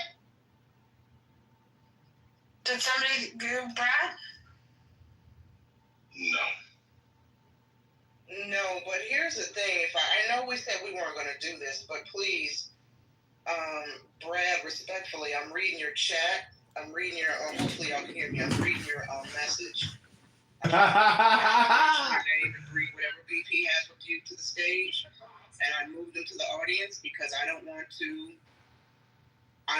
be. He's gonna go have a chat with the owners of Clubhouse. Talking about you. He's gonna go have a chat with the owners of Clubhouse. Wait, who are you? Gossip. I wasn't gossiping about you, so I want to make that clear. You guys, And so, FYI, but I said we're not going to be talking about him either. We need to stop. If he can listen all he wants, but we don't need to be talking about him. 9 hours shouldn't have been. I'm telling you to stop talking about him. So I guess something's happened before I got in the room. John was on the stage. Well, let me make in the month. Yeah, I don't mean to. I just want to make this really clear because I'm very sensitive when it comes to this, right? Because a lot of shit that's been happening behind the scenes of the past couple weeks. And I need to make it clear that I don't want any beef with Brad. You understand what I'm saying? And I'm almost getting about this because I don't want him putting my name in anything on the stage talking about him. We were having a good conversation, fun conversation. John started to bring your name up with whatever issues he has with you, and I shut the shit down. Point blank, period. So I want to make that clear. While the chat saying the mods weren't bringing me up, the mods are gossiping about me. No, we were not. We're not gossiping about you. There's one gossiping about him, one person. It was John, and we kicked him down to the audience because of it. That's it. We stood up for Brad. That doesn't mean he has to come up on stage. Stood up for him. So we handle ourselves very well. We didn't forget about him. Okay, well, hold on. All right. What, Monica? So it sounds like some rules were violated and they got handled from what I'm hearing, right? You're 100% right. Yes, that's exactly right. Okay. So I know 3 people that didn't do it. I know Serendipity. I know Monica didn't do it because here. No, they were not here. They were not here, Brandon. I know they weren't, KP. But I know this idiot, and I also know like the Michelles of the world up here. You really don't have any progress. You don't own the fucking club.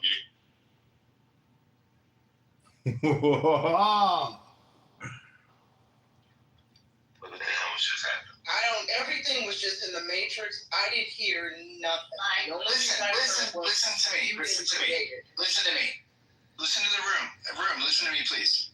Do not bring Brad to the stage when I'm on the stage. Okay. He's going to sit here and insult me. I'm not going to insult him. I'm not going to say shit about him. So don't bring him up here. He's not welcome here.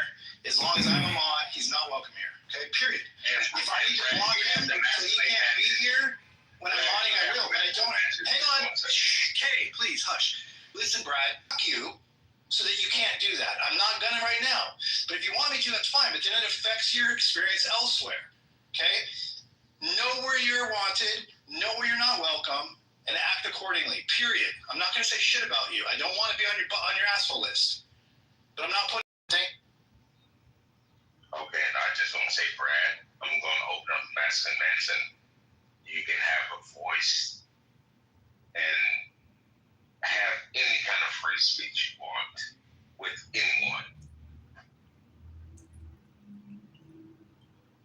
Perfect. See you later, guys. Thank you.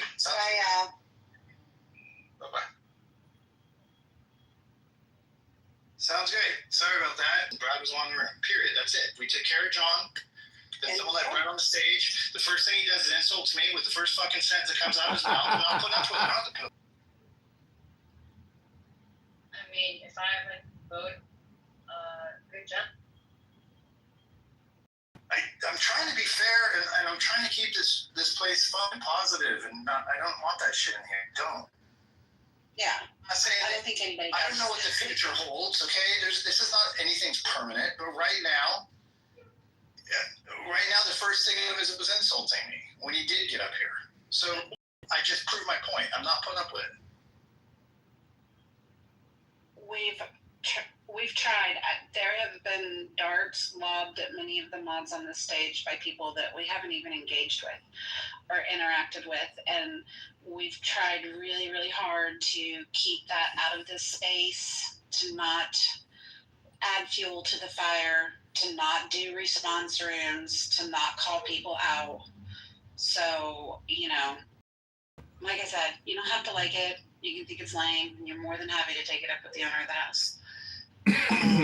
Right now, he's not here, so we're doing the best that we can, and that means no matter who you are, whether you're Brad, whether you're Pepe, whether you're any number of other people on this app, if the topic of conversation comes up, we discourage the use of names, and we try to move it along just as quickly as possible, because we just don't want it here. We just don't want it. Nobody wants the smoke. Nobody wants the heat. And if you come in the audience and you're heat in the frick chat, you really don't should respect Wait a minute. So, Mike, if we don't want to talk about it, then we shouldn't talk about it. No, this is I'm not talking about him. And this is what I'm going to do. And this is what I'm going to do. Ladies and gentlemen, welcome aboard in the Muff, providing service to Procrastination Island. We ask for your full attention as we review important safety information and rules of the house.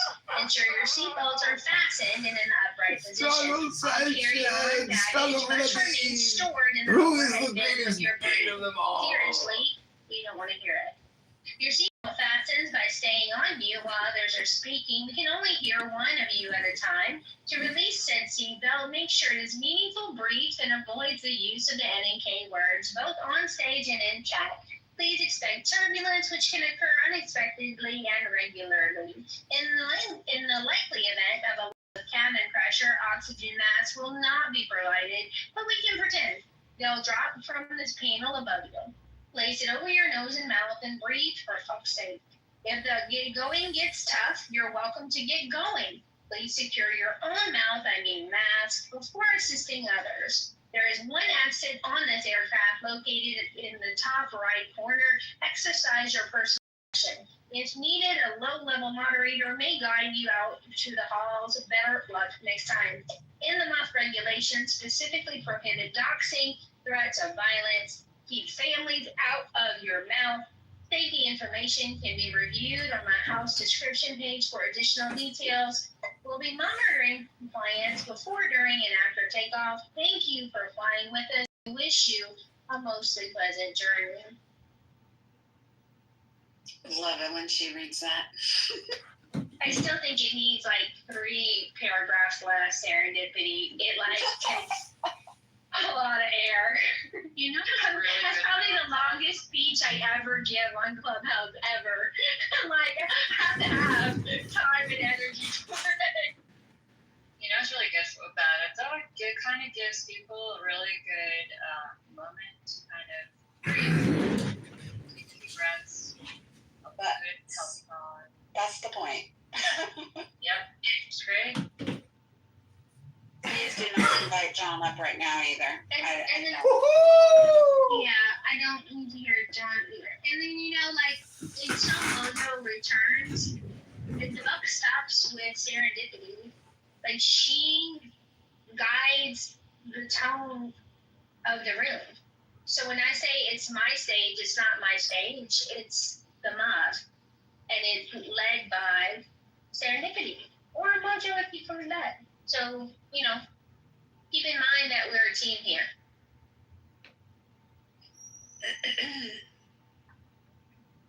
All right, moving right along. Hey, Beth and Naveen, welcome to the stage. I know, Beth, you've been up here for a hot minute, but I think you came while I was gone.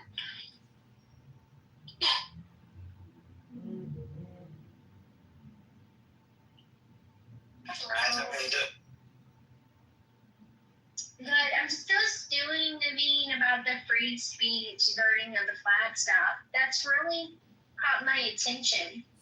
I go, people should have the right to be assholes in our country. They should have the right to disrespect something that I love and am incredibly proud of. It's nasty, but they get to. And also, if they're not U.S. citizens, I don't think they should. Desecrating our flag and, you know, burning and insulting it, you know, you shouldn't be allowed to stay in our country. I mean, if you're a U.S. citizen, sure, you should have the right to express. I mean, I Hola, chica. ¿Qué pasa, amiga? Do whatever the hell you want. You know, you want to.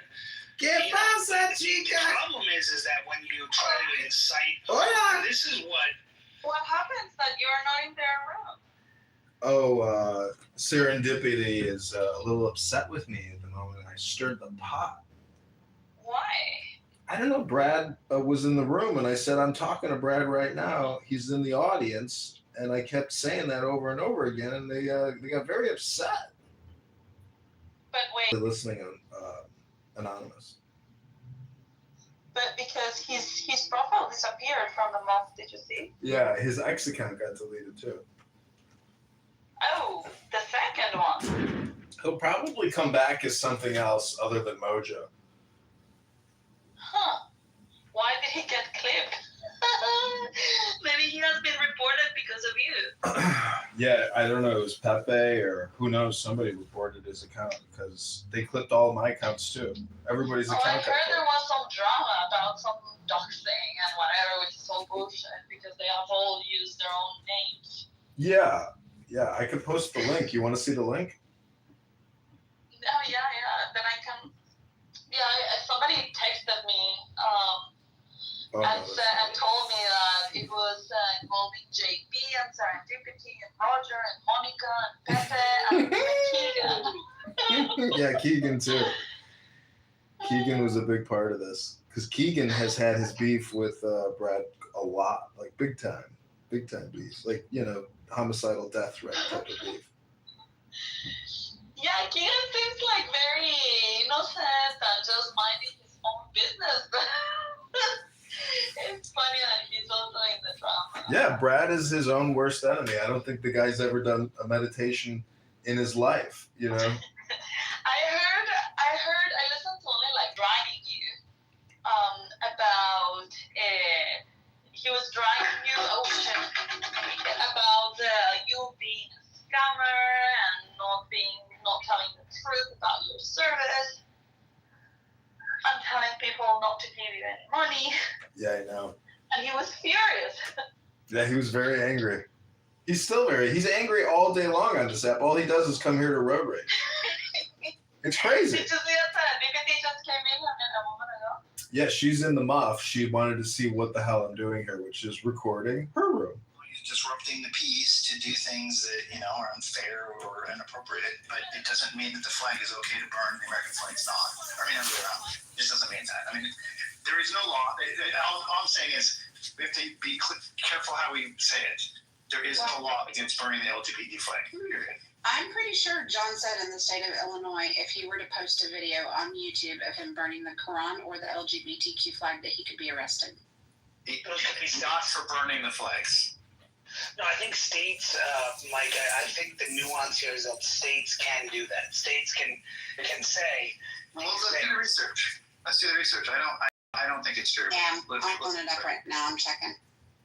What did they just say, Issa? Please do. I'm driving, so I can't. What did you say? American flag. The American flag, I can't think of in my opinion, that's a bigger example of freedom of speech than actually using your mouth parts to say shit about stuff you don't like. The flag is essential. To crack down on burning a flag is government overreach, and it is contrary to freedom of speech all fucking day long. So it doesn't mean I like it. And if you're not an American citizen, then you're not held to the standards. You don't have the rights to the Constitution by. Right. Everything you said, I agree with. But here's the thing: you said the last part. If you're not a U.S. citizen, you're not being over the Constitution. According to the Constitution, right? You step foot in this country, you're given rights in this country, and so who's to say that you don't have the right to freedom of speech when you're in this country? I mean, isn't that what? Are you given constitutional rights by being in the country if you're not? I don't know. I mean, this is the argument that they're in this country, so they have freedom of speech. You're given these rights just because you entered the country and you have the right to do it, and you can even sue in a court, for your rights because you're in the and that's the question, right? And that then predicates other larger conversations like, hey, should we really be building our census that people that never been? Nobody should be allowed to burn the flag because it's inarticulate. It's too broad-based.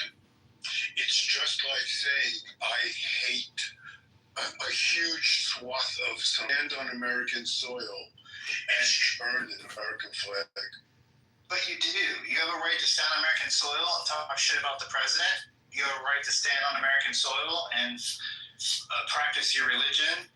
You have a right to stand on American soil and speak anything other than death threats or calls of violence. Anything else you have the right to do. It's pretty straightforward. It's not even really that hard to interpret. It doesn't matter that I personally hate the idea. I had this conversation in the Marine Corps in the 90s. We literally sat in our office, had the same exact conversation full of Marines. And every fucking one of us, with the exception of maybe one person, said, no, we cannot stop people from doing it. This is, it's very odd. I'm not entirely sure what point you're trying to make. I don't agree with it. I don't believe in hating anybody. Why don't you agree with it? Because it's a personal choice.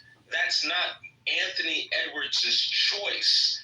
But I'm not the moral standard bearer. I'm not the moral standard bearer for the world. I'm one man with one opinion. You can have a very different opinion, idea from me. You should have the right to that opinion and idea, and you should be able to articulate your idea and your opinion without fear of retribution. No, I said you should be able to articulate it. Your comparison was burning the flag to hating a large swath of people. So it's like, well, I said it's inarticulate. You did say that, and then you went on. Then you went on to compare it to hating a large. I can understand the inarticulate argument, which I agree with also. I can conceptually I can grasp the concept, but I don't agree with it. However, you didn't stop there. We would have been cool. We would have been cool if you stopped there. Okay. What brought me off of my mic was further expanded on that idea. And that's why I was saying that I didn't understand that, Vanessa. I shouldn't have gone on. What I said, I will still stand by for sure. I was trying to make a bigger story out of it. But it's inarticulate to burn the flag. So let me just stop there. Okay, so this room is going to go all day. I'm going to walk away from all this and let these speakers burn themselves out. Anything else you want us to talk about before I walk away? That's okay. Where are you going? I'm going for a jog in the park. Oh shit! Somebody wrote they're voting. They're voting for LaHood now. to make you come. Okay, sounds good. Anyway, I'll see you in a few days. I was trying to Have explore fun with with you your there. drama. So, I'm gonna go what's look at your response? That the world breaks down into countries, and you cannot stand on the soil of a given country and say, I reject everything about this country, which is what one is doing when one burns the flag of that country. Devin, you can't do that. You can't do that in the United States. You can't do that in Saudi Arabia. You can't do it in Iran. You can do that in the United States. That's why we're different. Can I interject for a second here? I think that when it comes to the U.S. Constitution, the U.S. Constitution in the First Amendment guarantees the freedom of speech, but it does not guarantee the freedom of expression.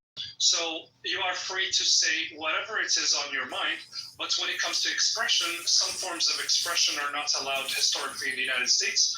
One of these, once upon a time, was the freedom to express communist leniency in the United States. So members of that are leaning members of the Communist Party or communist-leaning members of the United States citizenry, they're not allowed legally to express in any way or form their communist leniency. So there are matters that hurt the government, the Republic of the United States, that are not allowed. So here, I think that the First Amendment in the Constitution of the United States guarantees specifically freedom of speech, but not freedom of expression. According to what I read on the White House.government website, which is the official website for the White House, Donald Trump made burning the American flag a felony. So here, No, hold on. I have to stop you now because number one, you're wrong about the freedom of expression. Exactly. It is included in the First Amendment as symbolic speech, which is the freedom of expression. Number two, Donald Trump did not make burning the American flag a felony. Donald Trump merely said that states that have laws that said that when the burning of the flag was included with the other crimes, these are already laws on the books in various states that when burning the flag in association with vandalism, violence, or any other crime, then he encouraged AGs to continue to pursue the additional charges for the flag burning based on the state's already existing laws. He didn't make any new laws. All he did, it was honestly it was like a spotlight political ploy. He changed nothing. He just basically said, I encourage the attorney generals to proceed with these charges that you already have on your books if they burn the flag in conjunction with some other criminal offense. Serendipity, there is one thing though that he did put in here. He did say that he instructed immigration officials to consider denying benefits to non-citizens who desecrate the flag, and that is the challenge right now in front of courts. Is green card, just lose them or whatever. Did Naveen finish his point? Hold on. Naveen, you done? So so he just said that, so that's what's being challenged right now by the court. Nonsense. Okay, Anthony, you can go down. No, I was saying that King cut out. That's I came off the mic to say I couldn't hear King for a minute. Newman, real quick, if I'm saying it correctly. So as Serendipity pointed out, burning the flag is not against the law. It is as held up by the Supreme Court to protect the freedom of speech. Just so you know, presidents don't make laws in this country. The president, as much as he'd like to, cannot make anything a felony. That's why we have separation of the executive branch, the Congress. Congress makes the laws. Presidents, of course, can try to push this and reject that, but no president has ever made anything a felony because they don't have the power. I think Naveen's point is really valid. It seems to me that there is no question about most of what we're talking about, with the exception of people who aren't American citizens who are burning flags in the United States. If you think that the Constitution guarantees its rights to everybody who's just in the United States at the moment they're in the United States, then I guess you can't arrest them for doing that. But if you don't think that's the case, you don't think it should be the case, then I think you should support an arrest of them doing that. But that has nothing to do with actual citizens. So I don't believe that was Naveen's point. I think that it guaranteed freedom of expression. No, that wasn't Naveen's point. That wasn't Naveen's point. I never said that, Anthony. I said that. Oh, Naveen King. Okay, I'm sorry. I thought the guy Newman, whatever. I thought he was Naveen. I'm sorry. Well, that's cool. Someone else than Naveen, huh? And should I, like, I'm not sure about this person. Do I just let you do it? Or, like... Raising their hand. Oh, yeah, I'd bring them up to see at least let's kick them down if they're obnoxious or something. Why not? Slippers is very obnoxious. I wouldn't trust him. This is not Slippers. Slippers are nuts. I know. I guess he didn't want to come up. He came up and he left. All right. Wasn't Slippers. I would have invited Slippers without hesitation. Alright, so in the Jumbotron and the link to join the house, all of you pink tickets, like Darren, what the heck? You're in here all the time. Leanne, Jane, you're just offended by the title of the house. You know it means headphones, right? It means headphones. And I'm staying with that definition. Now, in the month after dark is a different kind of house, so I could understand the reservations. But then you just wanted to hear the Catholic school shooter's letter to his family, time and attention. There was nothing.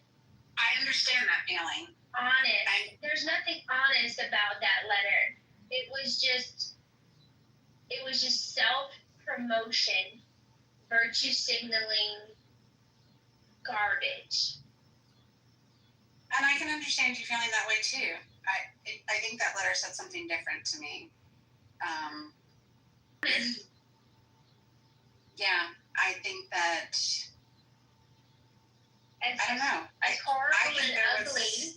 It's horrible and ugly. Like looking forward to seeing the expressions of pain and fear on children's faces.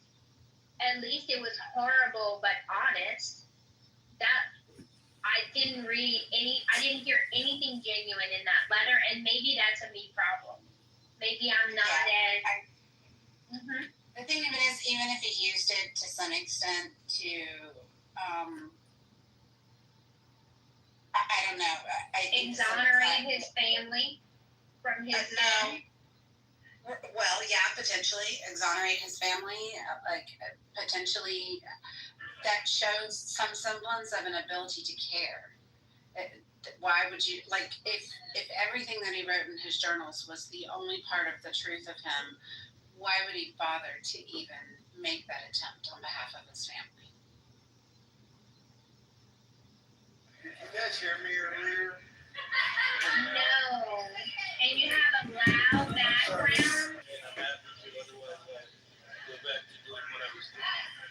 have a really loud background. It's like an airport in the background. I think he's at a barbecue. I think he's having a party without us. I think he's at happy hour, Dr. Jordan, and the fact that you are not passing drinks around the stage. I have some low-key resentment, but I'm a survivor and I don't complain much, so I'll rally, but still. I'm in a coffee shop, but it's too loud. There's no way that you can. Is serendipity? Is there a noise reduction? Because I would like to hear Dr. Jordan. Should we just suffer through the background noise so we can hear him make his contribution? I think so, Monica. Man, that coffee shop is lit. So I'll try and be quick here. So I think that as troubled as I am by anti-Semitism, petitions are Rockford to defeat application movements of dealing with a high-profile, very small population compared to a much larger population, which includes billions of people who are fairly low profile. So anytime you have a high-profile population, you're going to generate resentment and anger, right? So one of the problems that I find, for example, I was just in a room earlier, and this is why I thought of it, or listening, was that there's a group that I belong to, Parents, Mothers Against Anti-Semitism at the college campuses. They pick every possible detail they can find to throw into the anti-Semitism bin, and it dilutes the potency of the problem, right? And so they're working against themselves by fucking flipping out about everything. In some ways it's understandable, in some ways it's very detrimental to the cause. So I'll stop there. I think when talking numbers, I think here it depends on the country and the locality. So in the United States, Christians make up the majority, closely followed by the minority in the United States. So what constitutes Muslims? Yeah. So here, like what constitutes anti-Semitism in the United States may not apply for other countries. In the United States, Jews make up a bigger minority than Muslims do. In fact, they make a fraction of what Jews make up. Definition. Wow. What is the definition of anti-Semitism? I don't know. You can look it up. It's the hatred of Jews. Actually, I'm gonna have to fact check your statement again, because in the United States, the way that it breaks down. Whoa! In the United States, the way that it breaks down is Christianity, including Catholicism, makes up 66 to 70% of the religion. Then there's another 26% of unaffiliated religious organizations. Judaism only makes up 2.5% of the religious makeup in the U.S. Yeah, and I just so the thing I want to say though, I'm going to have a counterterrorism expert from Israel on my podcast again. But one of the things is that even though the acts may happen on U.S. soil or in France or in Morocco, for example, it's a global issue because everybody has access to the internet, obviously, right? So when we talk about it by nation, it doesn't really factor in because the influence from any one event crosses the internet in seconds. And so while the acts of violence may be reported or underreported, the difference is that there's a global crisis, right, that is contiguous across ocean. So the definition is prejudice, discrimination, hostility, or hatred directed at Jewish people. That is anti-Semitism.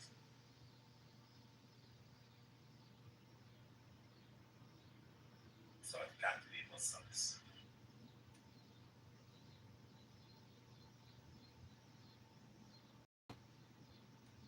I'll be right back, Mom. I gotta take a real quick.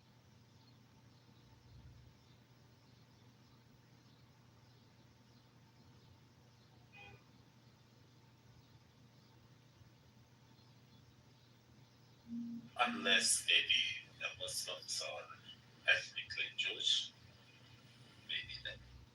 There's no such thing as ethnic Muslim or ethnic Christian or ethnic Jewish. So if you look at my channel, I sent RLS.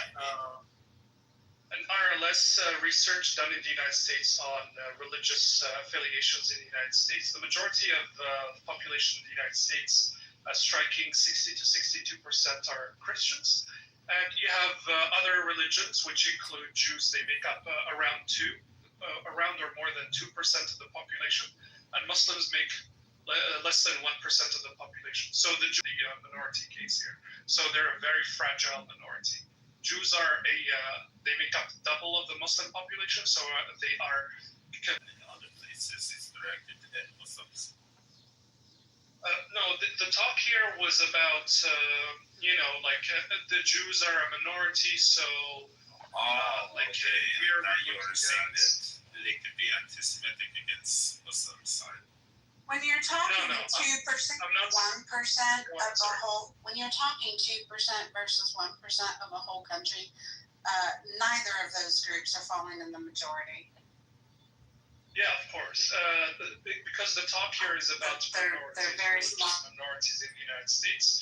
Somebody here mentioned that Jews are the minority compared to the Muslims, and we gotta watch for that.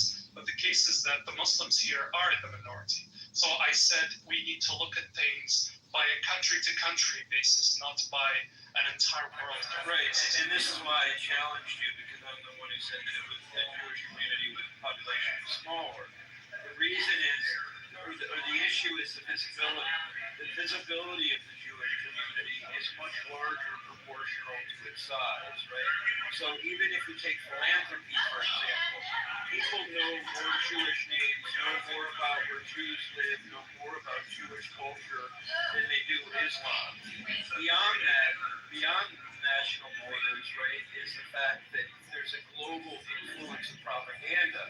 And there are so many more, there are billions of Muslims, there are only billions of Jews on the planet. So the reception in terms of what people learn on the internet is greatly influenced by that number alone. I think here this is also open to interpretation because knowing about a certain culture or religion is solely dependent on the openness of that religion. From personal experience and from general experience, they're traditionally more conservative about their religion, so they're not open about it. They like to practice. It's only on the loan. It's not on the property. It's not. Yeah, it's actually the loan. Co-borrow equals co-applicant equals. You're on a loan, on a mortgage loan, whether you co-borrow or not, you're still on a deed. Right. Everybody who's saying stupid shit. That's my bad. Anywho, all of us have feminine and masculine side. Some have.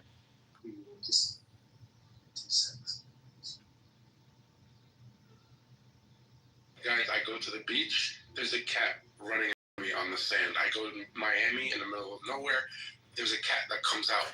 And the craziest part is some of them come up to me, stray cats. I'll get them, I'll squat down and I'll put my hand down and I'll be like, come here, buddy, come say hi, like that. Soften my voice up and some of them will come, right? And the third thing that has happened since my father died, and this is the most, to me, it's kind of scary, right? I have had at least 50 plus scenarios where I call someone right before they're about to call me, right? Or I call someone either while they're talking to someone about me, like, hey, most in this, most in that, just kind of whatever story he's telling. He's like, yo, I was just telling Andy.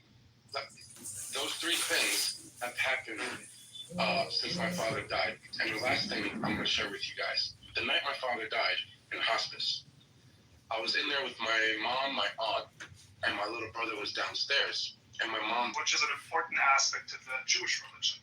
A lot of people don't know about this. So Hey, moderators, this is Mojo. If you could put me in the queue after Newman is finished speaking, I'd like to read a 60-second poem. Thank you. Yeah, no problem.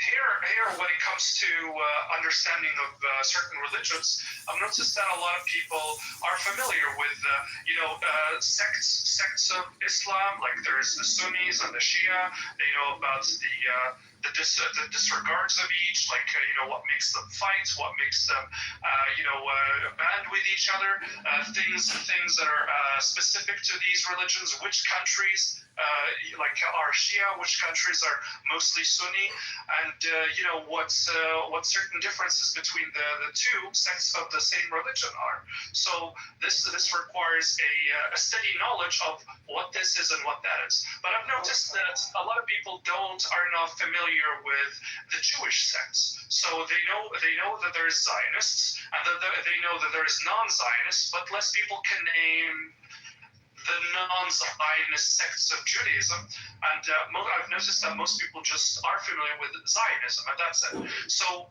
here, especially when we talk about Zionism, here we're not specifically just talking about religion. Here we're talking about something even outside of religion. Here we're talking about the political movement within Zionism that people are familiar with. But not many people are familiar with, what the differences between certain Jewish groups are, whether within Israel or outside of Israel, and also within the United States. I've personally met a Jewish girl from Mexico, for example, and I did not expect that. I did not expect Mexicans to have Jews, because I thought, okay, a lot of Mexicans should be, Catholics. And if there's any Jews, I'm probably not one to likely meet one. And it happened to be the exact opposite what I thought. There's actually Jewish Mexicans, and even the president or the prime minister of Mexico today is Jewish, and that's an aspect I did not know about before.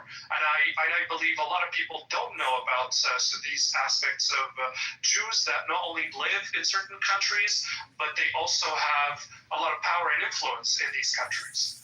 Okay, so the last part I agree with you, and again, it speaks to visibility as well, right? The high-profile nature gives us visibility as a population. Now, the fact that you didn't know that there were Jews in Mexico, I don't know. I don't know what that, because to me, that's pretty well known that there are diaspora communities all over the world. But where I do agree with you, in the Jewish community, we didn't know much about Zionism because we were taught modern Jewish history, we were taught biblical Jewish history. But furthermore, because the Jews in the first Testament, the Old Testament is Jewish, we think of that as a Judeo-Christian kind of culturalized, widely spread, universal understanding of Jewish people, whereas I would say in Muslim faith, now I have friends from Sudan, from India, elsewhere in South Asia and Southeast Asia.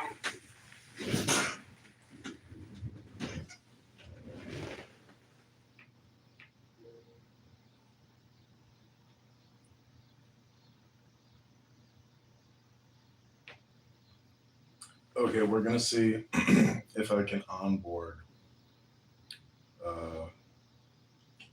petition circular.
Lisa. Oh.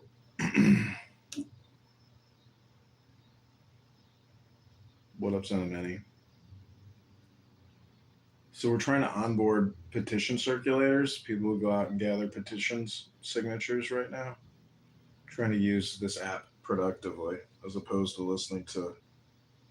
You want to talk about Clubhouse? I just got your text. That house in the muff. They don't read anything. It's so funny. Like they'll be talking about nothing, absolutely nothing for hours. Hours. The only interesting thing that has Bush shit on this app is you, Edmund. Like, come on, like you're the only interesting thing. Like you're the one that really gets like a dopamine hit. Like you're the comedy guru, but people just don't see it. It's really just like I don't know. It's really weird. Yeah, I have recorded them ever since Mojo, basically quit, and it has been absolutely, total waste of time. But that's part of the thing about also my life. I mean, I'm just sitting here relaxed, but I'm listening to the dumbest stuff in the world. But I am reading some really good books, and I'm interjecting with really smart poetry. So yeah, when you do that poem was incredible. Who was the writer? Like it was incredible poetry. I think it's Rumi. I think I've been reading a lot from 43 Odes. It's called Like This by Rumi. Version by Coleman Barks. Yeah, it's very smart. And then that one with Rabbi and God and Pussy and like that, dude, that was like dopamine right there, like all the different characters. Dude, I was in the middle of work, I was just like laughing, giggling. I was like, oh my goodness, what a bunch of characters. It's intense, but it's intense. I cannot waste my life listening or communicating with Bussy. I refuse. He's too absurd and despicable, so you just have to talk over him. But isn't it amazing how his profanity mixed in with the poetry somehow works? Dude, it does. It's surreal. He's so funny. He does this disgusting belch when he says the N-word.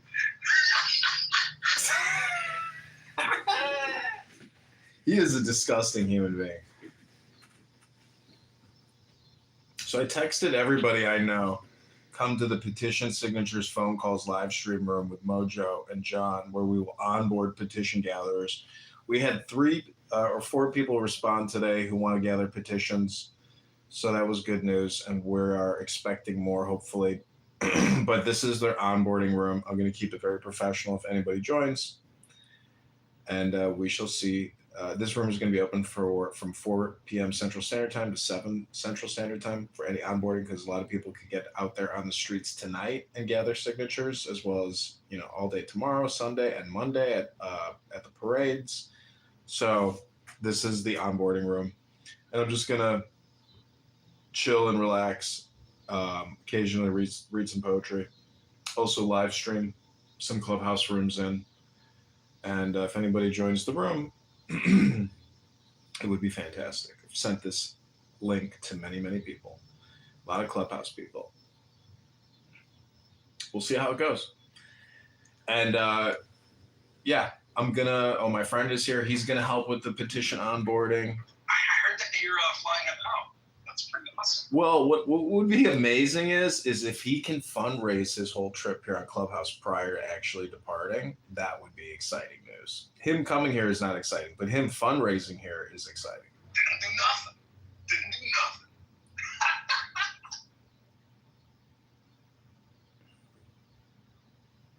There's this G8 room that my friend was in. Like there's BB, Harry Ballsack, and my friend was just really roasting some of these pally bags. So they didn't do nothing. Do you know what a didn't do nothing is? Yeah, when black people are getting arrested. Right. I didn't do nothing. Anyway, Chris, please donate to the campaign to elect John Kitover. If you donate $1, even $5, $1, It would help. $5 would be great. $10 could get us lunch for the day. And we're going to be driving around Western Illinois, collecting signatures.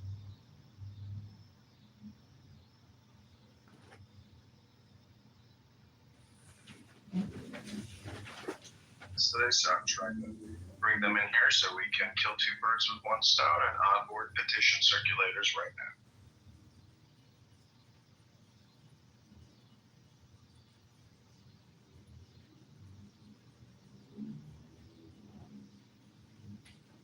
I hit move to audience by accident.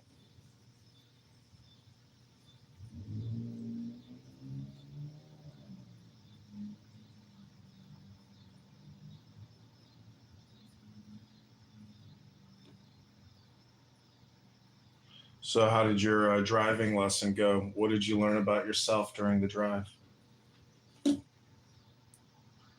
It was good. I had 4 driving lessons with 4 different teenagers. I taught them how to drive. They're doing good. Okay, as we're waiting to onboard, since it's Shabbos, we're going to read a passage from the Zohar. Here we go. Take the deepest breath of the day. Hold it for 10 seconds. This is called the wedding celebration.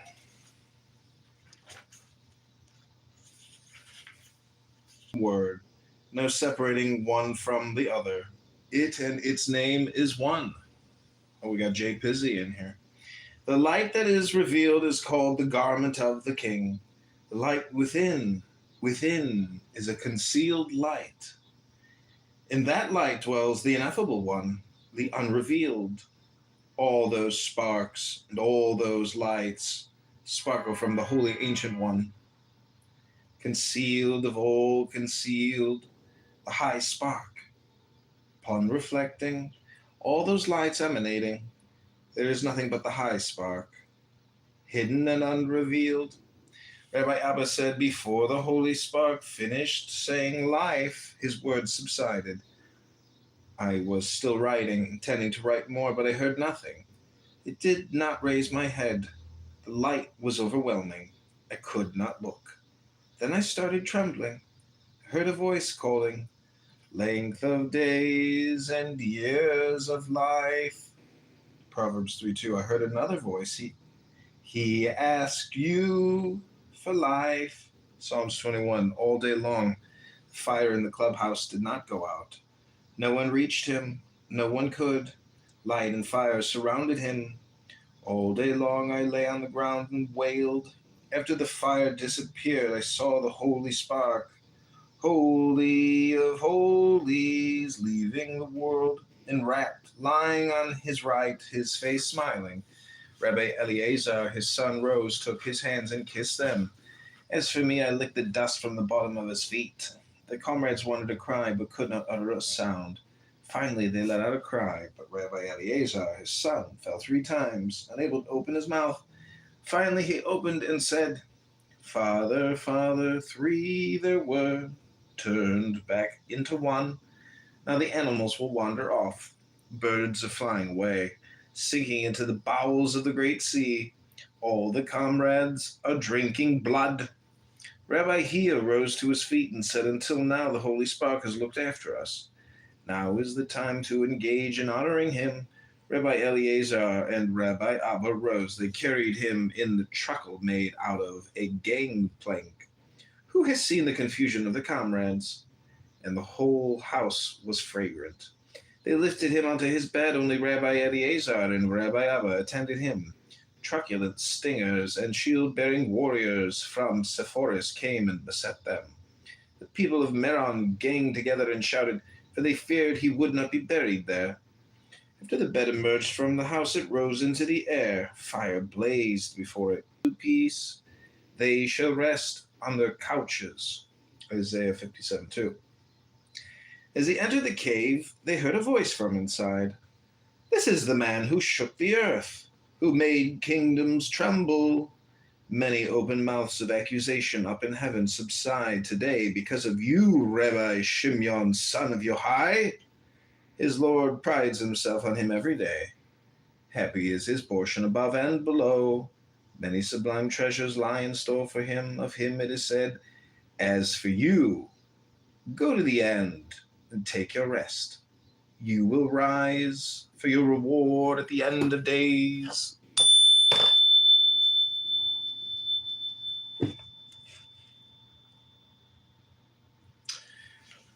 Okay. John Kitover for Congress. What happened to my room title? Why did somebody change it? I kind of had it. Yeah, I guess it works. Whatever. Okay, invite people to the room. Do you know, like, the sort of love-hate relationship that I have towards life? The biggest thing, like, the love-hate is the mystery of it all, you know? The fucking mystery, man. And it's like, I'll never know the mystery of life. It's like, it kills me. Well, see, this is the thing about having all these books that I have. You know, like these books, basically, it's like all you can do is put it on the dial. That's the same thing about knowing the mystery. A lot of people say, oh, they got faith, they got faith, they got faith. No, get the certainty, know the frequency.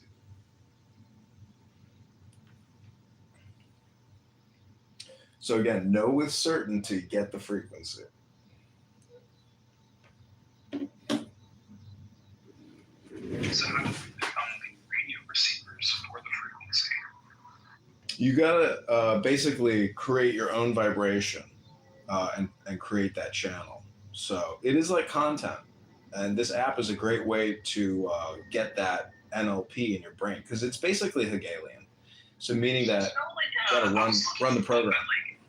NLP and like CBT and like they were saying NLP is, you know, it's pseudoscience. But then CBT is the same fucking thing that's backed up by science. Like, what the fuck are they talking about? Like, it's retarded. It's literally the same thing. Cognitive behavioral therapy, and then you have neuro-linguistic programming.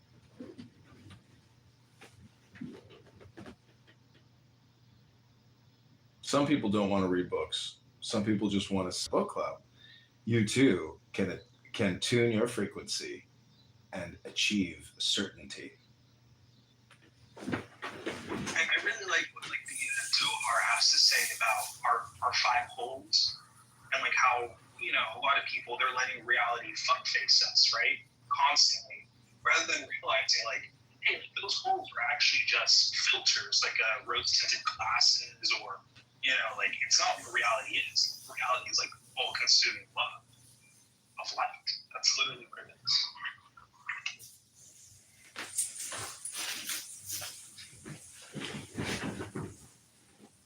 Yeah, there's many different traditions. Some books are much, you know, there's a lot of Cliff Note books out there where you don't have to spend a lot of time searching for the answer to the mystery.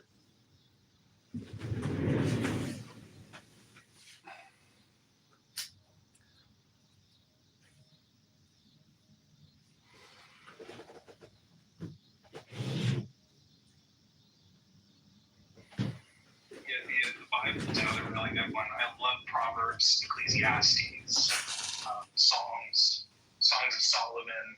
Really, it's beautiful.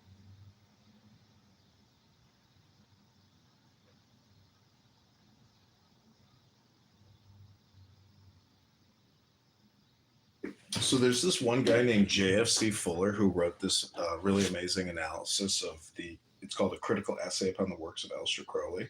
This guy was like a World War II hero, and I think he retired. Yeah, retired as a colonel, I believe. But this one book is very interesting. Listen to this part. This is getting closer towards the end because a lot of this stuff deals with meditation. So listen to this. We have already seen from Dr. Maudsley what dangers have to be expected by those who choose this hilltop track to follow.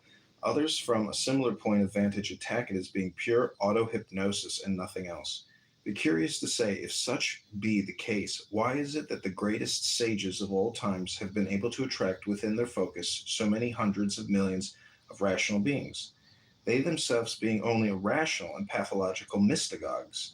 If such men as Krishna, Muhammad, St. Augustine, Moses, Orpheus, Pythagoras, Buddha, Plato, Jesus, and a host of equal and lesser names owed their power to self-hypnosis, then indeed self-hypnosis is the key which in this world will unlock the fast-closed corridor of its mysteries. Crowley strongly attacks this kitchen knavery. You weary me with proof enough that all this meditation stuff is self-hypnosis. Be it hard, I'd make it clear that criticism must arrange an explanation different for this particular event. Surely your best work always finds itself sole object of the mind's. In vain you ply the brush, distracted by something you have heard or acted. Expect some tedious visitor. Your eye runs furtive to the door. Your hand refuses to obey. You throw the useless brush away. I think I hear the word you say. Others attain to a certain degree of illumination and then stumble, seeking such occult powers as clairvoyance and clairaudience. Receive the gift, the Holy Ghost, such gift implying, as I guess, this very super consciousness. Miracles follow as a dower, but they used the fatal power and lost the spirit in the act. Whilst others, not attaining, attempt a shortcut by the means of such drugs as opium and hashish, the latter of which is most powerful in producing a state of pseudo-samadhi. To make me as one dead, to lose the girders of the soul and gain breathing and life for the intelligible. Find death, yet find it living. In the midst of my complicated hallucination, I could perceive I had a dual existence. One portion of me was whirled unresistingly along the track of this tremendous experience, and the other sat looking down from a height upon its double, observing, reassuring, and serenely weighing all the phenomena. Probably samadhi itself acts somewhat like this, but hashish produces at times under certain conditions severe suffering, and the yogi does not undergo such, for he leaves it in his wake. Hashish may in some way be the loosener of the girders of the soul, but this is all. Huxley says the influence of diet on dreams, of stimulants upon the fullness and the velocity of the stream of thought, the delirious phantoms generated by disease, by hashish, or by alcohol will occur to everyone as examples of the marvelous sensitiveness of the apparatus of ideation to purely physical influences. Not by the pipings of a bird in skies of blue on fields of gold, but by a fierce and lowly word. The abomination must be told, holy work must twist its spell, from hemp of madness grown in hell. So have people to access the super consciousness. Well, I think if you mix it with books like that, then you're getting closer. But just smoking weed and watching Netflix isn't going to do shit for your fucking brain, because it's like teaching yourself something, you know. So it increases your LLP, you know, your large language model, your LLM. If you can't expand your LLM, then you can't really like work with other people's LLMs in a way, or even get like higher consciousness, because just having, it's basically like time management. Limited parameters, right? Like limited parameters, what sort of operating words that you can use or deploy. Yeah. Well, look at it this way. Most people in these rooms, they do queries on ChatGPT and then they just read the results to make their point. I can just pick up a book off my bookshelf and do the same thing, but in my opinion, 10 times more interesting, because the super consciousness supersedes pretty much, you know, everybody's conversation. So it's like it's like it's how the now is a compression of the past. You were saying something along those lines. You were saying that now is a compression of all the past events. So and all future events. Yes. Yeah. People, really smart people, basically talk in math, and they're talking about predictions, certainties. But Rafi is here. Rafi gave me some bad dating advice once. He said, don't take her to Starbucks. Don't spend $1 on her. She ain't worth $1. Sorry, Chris, go ahead. Have you heard like Bayesian mathematics? Bayesian? Yeah, that's it. I don't know how to pronounce it, but that's what you're talking about, right? Where it's like the probability of certain things happen. Yeah. So that's why I say, like, the entire banking industrial complex of the whole world, it's actually an accounting network or an accounting analysis system and a communication network, because nobody has ever eaten $1 for dinner and enjoyed the meal.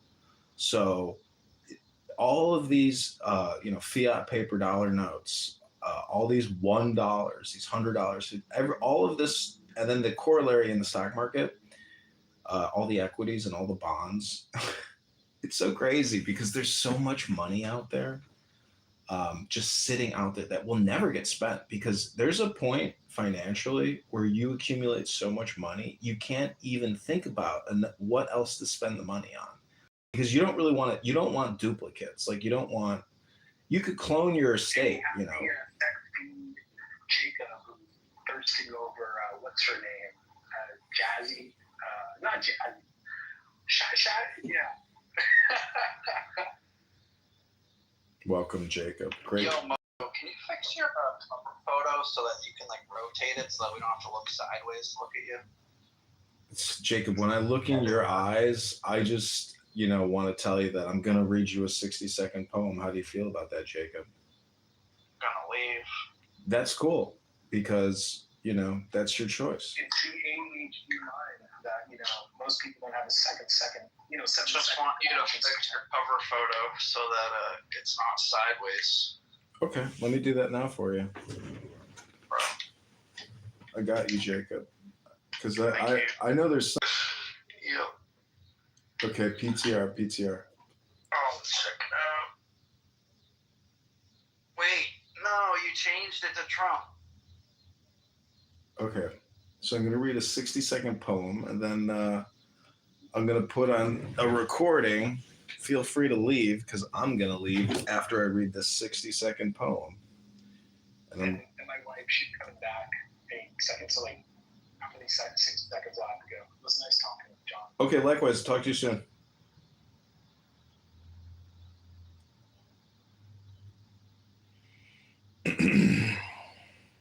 Okay, so this was a query I made on Grok. I say, hey, Grok, write candidate Congressman John Kitover a 60-second speech to attack Darren LaHood on the $37 trillion debt in the big, beautiful bill. Fellow Americans, our nation is drowning in $37 trillion in debt, a crushing burden on our children and grandchildren. Yet Congressman Darren LaHood voted for the one big, beautiful bill, a massive spending spree that piles on even more red ink without real reforms. This isn't leadership. It's fiscal recklessness. We need accountability, not excuses. As your candidate, I'll fight to cut waste, balance the budget, and secure our future. Vote for change. Vote John Kitover. Thank you. So that's what Grok's script was for the campaign. It's not bad. I mean, the coolest thing about doing these Grok speeches is you don't have to think about it. You don't have to do any work other than write a simple query and click record, and boom, you got a hell of an attack ad. And so I'm asking Grok to write me speeches across all different categories with regards to vaccines, to war, to debt, to Medicare, Medicaid, etc. And it's working out quite nicely. And I'm going to run these as advertisements. Plus, I'm going to post all these to our petition gathering Craigslist post. Rafi, I don't know if you want to say anything. Good Shabbos to you. Yahweh, hope you're having a nice day. This is John Kitover for Congress. Oh, it's Shabbos. Yeah, tomorrow, Shabbat. Nice. Day of rest. No, Shabbos starts in 2 hours. Yeah, I know. Like an evening until the next evening.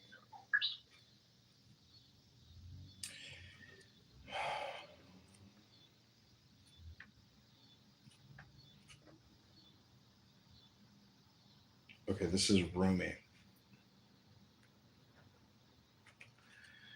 Whose idea was this?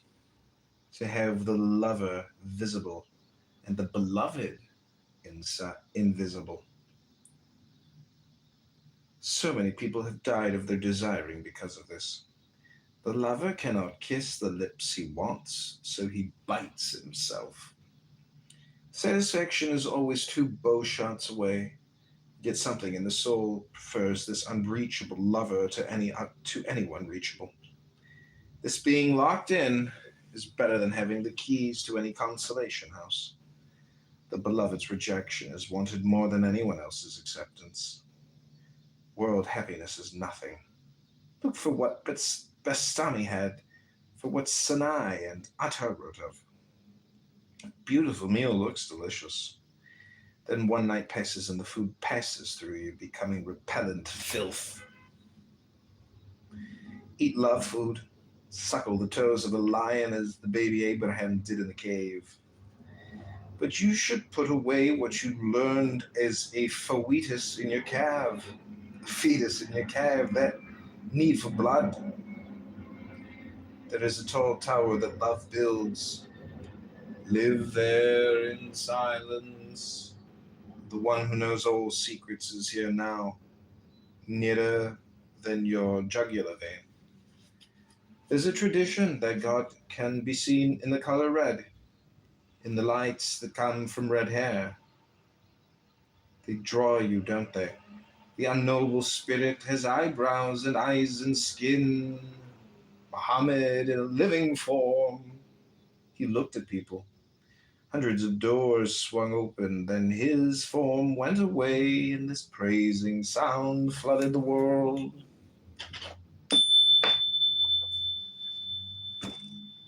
That's Rumi. Okay, I'm going to play 100 Zen Koans, which is a YouTube video.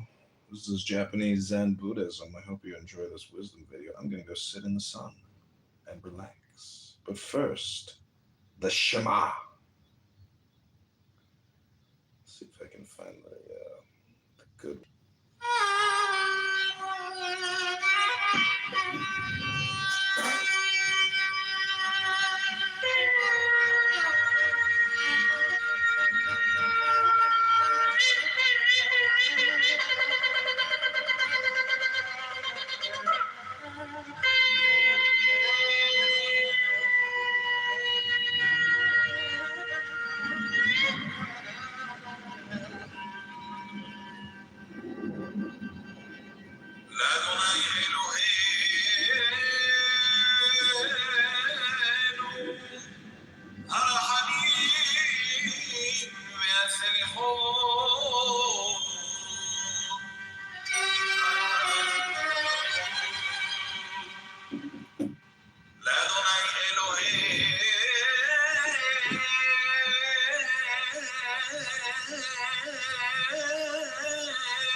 additional concepts. It wasn't building. It wasn't building a concept. I'm not articulating it right. Say it like that. Well, I mean, what I felt like that he wasn't building on any ultimate point. He was just debating line items over and over again, and that's all I can explain it. It's like I asked him, like, what's your point? Like, I get it. So the Jews are tricking us. We call them yarmulkes because there's a big conspiracy. They want all the Christians to call them yarmulkes for some reason. So what, right? And then, like, I get it. Like, we can name hijabs but not yarmulkes, which I don't agree with anyway. So what? Like, it's hard to explain. It's just, what's your point? Like, is your point that Jews are sneaky and they're trying to trick us somehow for some ultimate goal? Then what's that goal? I mean, but like, it couldn't get anywhere. Because Americans also call it skull caps, by the way, an English word for it.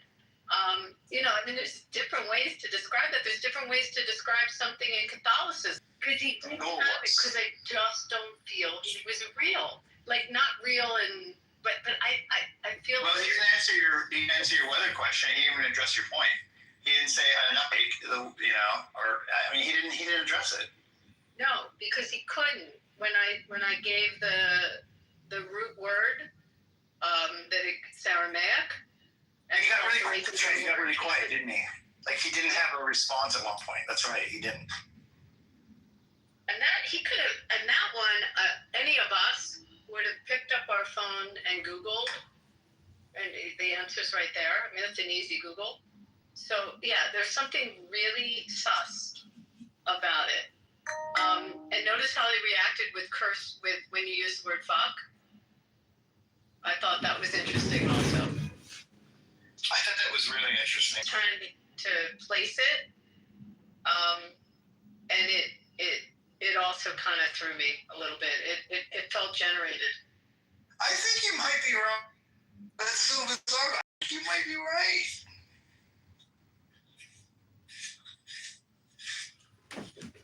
I don't know. It's fucking weird. That's why I asked him how the weather was. Right, and he didn't answer. The whole exchange, Abby, was bizarre. Did you catch it, MG? All right, just, guys, you can tell me if I'm off on this. But did you catch that it was not a typical, we get in debates, how many years is debating on here? 5. Right? It was just a weird style. I didn't Oh, certainly weird style. that until you called it out. And then I was like, wait, she's right. This feels weird. Like, I don't know. I felt computer-esque. I mean, I still track conversations like as points, as like topics, and then the topics lead to something else. And I have good listening comprehension, so I can add A to B to C to see where it's headed. I couldn't predict where it's headed, and he could never tell me where it's headed. I couldn't figure it out. I'm like, he would repeat some things, go back to the same points over and over again, but I couldn't get out of him, what's your